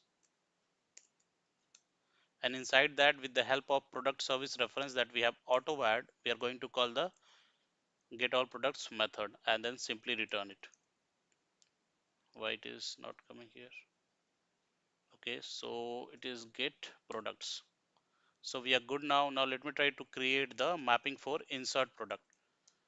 Okay, so this time it would be post mapping. Okay, and let's say the URL would be insert. Let me try to import the post mapping here. And let's say the method name is insert. And the return type would be the product that we are going to insert. Okay, and here in the argument, we need to pass the product as a payload, or you can say request body. So let me try to annotate this request body. We have to pass the product here, and the same product we are going to insert into the insert method. Okay, so we are good now.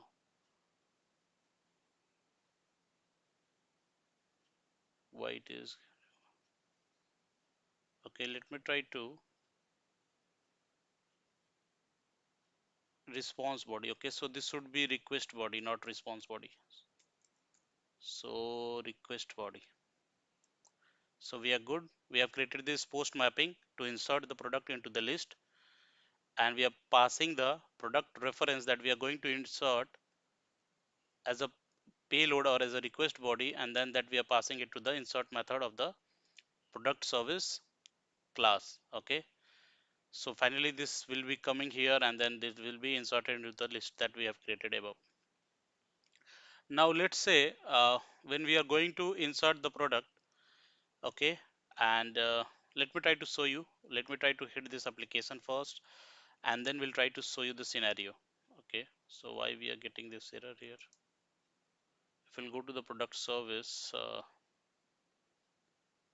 this is good. Product controller, why we are getting. Let me try to run this application first and try to hit these APIs and then see if they are working fine or not. Then we'll introduce the scenario where we'll be raising the exception, and then comes the picture of REST controller advice and controller advice annotation. Okay, so what is the error?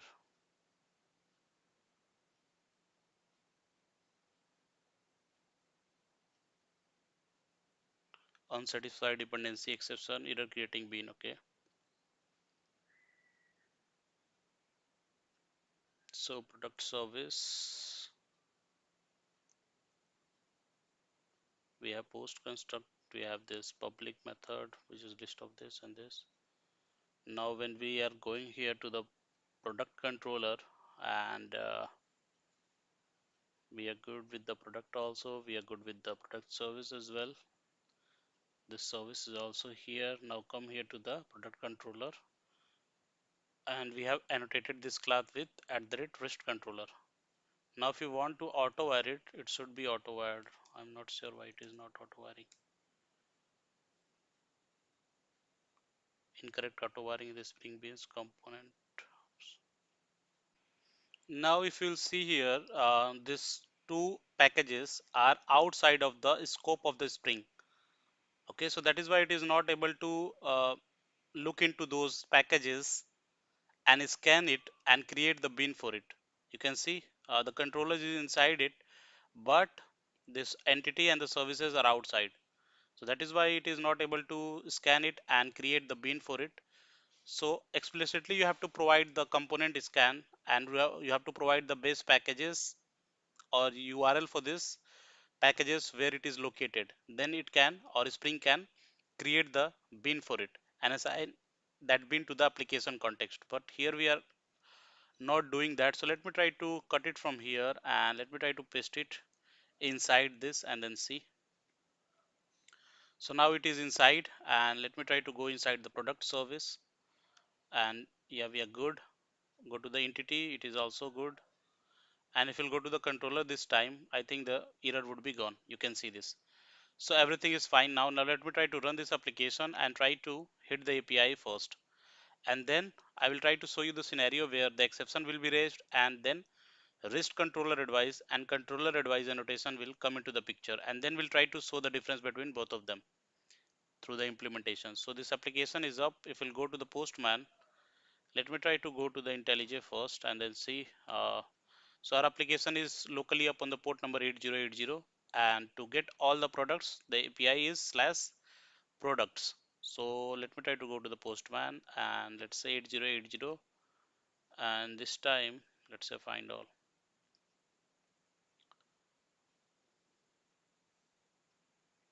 8080 slash products. Okay, so just hit it, and you can see we are able to see one product, and that product we have not inserted. Like with the post construct, it is inserting into the list when the application is running. Like once the application runs, this post construct load the product into the product list that we have created. Here you can see, right? So as of now we have only one product into the list. Now let me try to hit the insert API and try to insert one more product. So if we'll go to the insert, and the URL would be localhost 8080 slash insert. So let me try to remove this product, and let's say the ID is 2, and let's say the name is laptop, and the price is 80,000 and the quantity is 1. If you'll send it, you can see the second product is also inserted. If you'll come here to the find all and try to hit the find all API, then you can see two products are there. Okay, so everything or both of the APIs are working fine as of now. But let me try to show you one scenario. What if we are providing the name product name as a null? Then also it will try to insert it into the list. But in that scenario, it should not be inserting that product into the list. We should be validating the name. The name should not be null, or we can validate any of the attributes that is there in the product entity. So this time what I'm going to do is I'm going to validate the name, product name. When we are going to insert the product into the list, it will be validating the name. If the name is null, then it will be throwing one exception, and that exception will be controlled or handled by the controller advice and the REST controller advice. And there I will try to draw the picture between both of them. Okay, so let me try to go to the Postman, and here let me try to insert the third product. So let's say the product ID is 3, and this time we are going to insert the name as null, and let's say the price is 80,000 and the quantity is 1. So if you hit enter, you can see this is also inserted. Even the name is null, this is inserted because we have not validated the name or any field. Okay, if you'll go to the product, find all product, you can see this is inserted. So this should not be the ideal case, right? So we should be validating each and every field, but here for the sake of showing how to handle the exception, I'm just going to validate the name. Okay, so let me try to go to the IntelliJ, and let me try to go to this application, go to the controller, and let's say when we are going to insert the product, we are just going to validate the name here. So let's say if product dot get name double equal to null, then it should be throwing a exception. Okay, then throw a null pointer exception. Okay, null pointer exception, and say that product name cannot be null. Okay, so that exception we are throwing. We are throwing a null pointer exception, and the message is coming as product name cannot be null. If it is not the case, the name is not null, then it would be inserted into the list, and then we are returning the product. That is what we are doing. Now we have thrown the exception, so we should be throwing the exception out of this method as well. So throws null pointer exception, and let me try to copy this, come here to the controller as well, and let me try to throw out of this method as well. So what we did, when the product name is null, we are throwing a null pointer exception with the message called product name cannot be null, and we are throwing both of the like we are throwing the exception out of both of the methods, insert product in the service and insert in the controller. Now how we can handle it? So if you want to handle the exception globally, then you have to use the risk controller or the controller advice annotation. Okay, if you want to handle this exception in this class itself, then you can handle it with the help of exception handler annotation. But what if the same exception is raised in different controllers? Then the again you have to write the code for the handling of that exception in that particular controller class. But this is not the way how we should be developing our application. So there would be a central approach or the global approach of handling the exceptions. If the same exception is coming, that will be going to this global exception handler and it will be handled. So for that, we are using the controller advice and the rest controller advice. Now let me try to create a package here, and let's say name is advice, or you can say exception handler, something like that. And here I'm just going to create a class called global exception handler.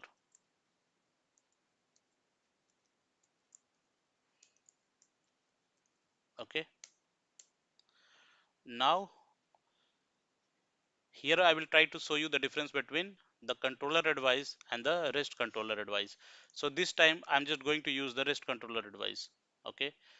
And then I'm just going to handle the exception, which is null pointer exception in our case.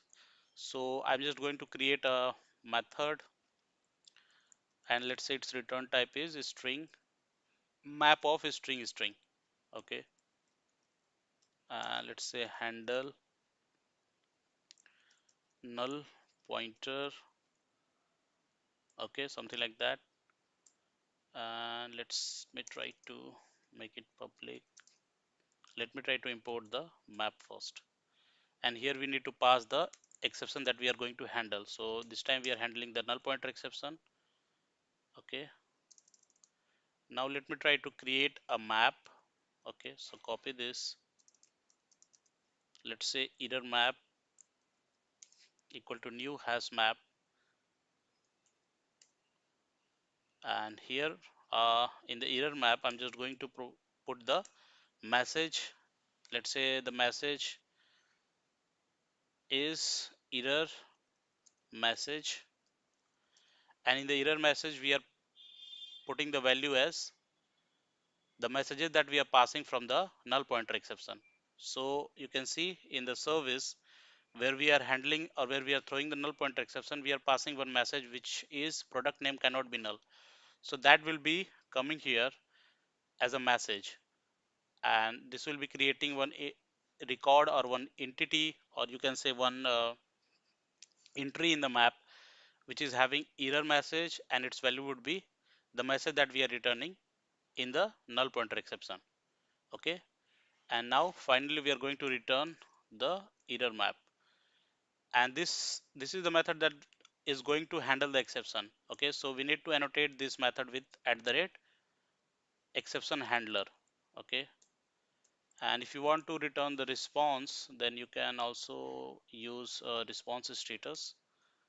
Let's say the value is internal server error, something like that. And in the exception handler, you have to provide the exception name. Okay, so this time we are throwing the null pointer exception, so you have to provide the exception name dot class here. That's it. So let me try to tell you. So when the exception is raised in the product service, then it is coming here to the global exception handler. Why it is coming here? Because this class is annotated with @controller advice. So it will come here, and then with the help of this method, this exception will be handled.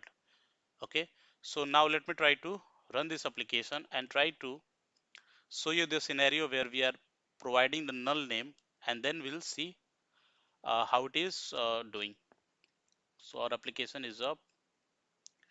Now let me try to uh, go to the postman, and this time let me try to insert the product with name as null. So let me try to hit enter, and here you can see we are getting the response as error message, and in the message we have the product name cannot be null. And here you can see the status is 500, which is internal server error, which we have uh, put it here as a response status. So this is how we are handling the exception or global exception through the REST controller advice. And now comes the picture of controller advice, how you can use the controller advice to handle the exception. Or I will tell you the what is the difference between the controller advice and the REST controller advice. So this time you can see how the REST controller advice is working. Now let me try to annotate this class with @controller advice and try to run this application. Okay, so just wait for a few seconds.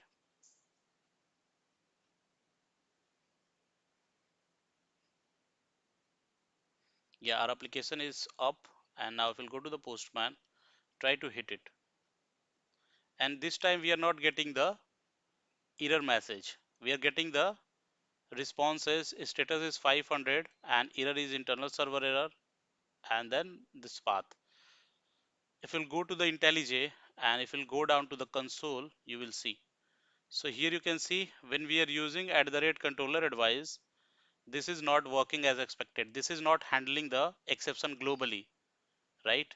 So it is showing or it is throwing a servlet exception which is saying that circular view path would dispatch back to the current handler. Check your view resolver setup. So that means it is saying us to check your view resolver setup.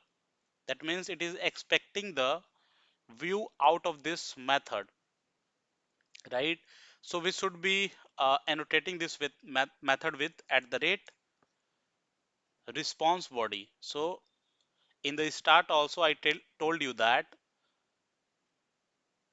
the controller device plus response body what makes the REST controller device. Okay, so if you annotate this method with @response body and the class with @controller advice, then it will work like a REST controller advice, and this time it will globally handle the exception. Now let me try to run this application and try to hit the API again, and let's see how it is working.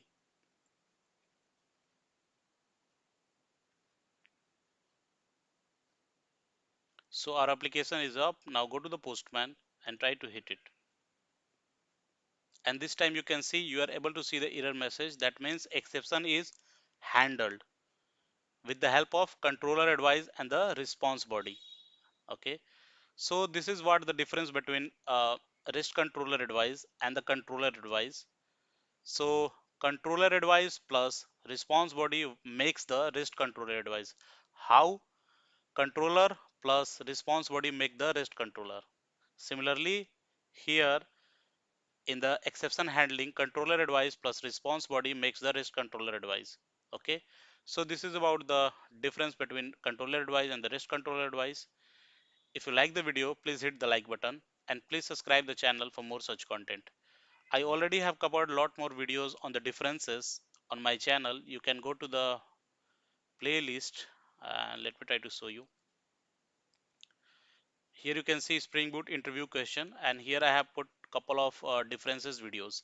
So here you can see we have the REST controller, request parameter, path variable versus request parameter, request body versus response body, component versus beans. So you can watch both all of these videos and clear your interview. So thanks for the support and please subscribe the channel.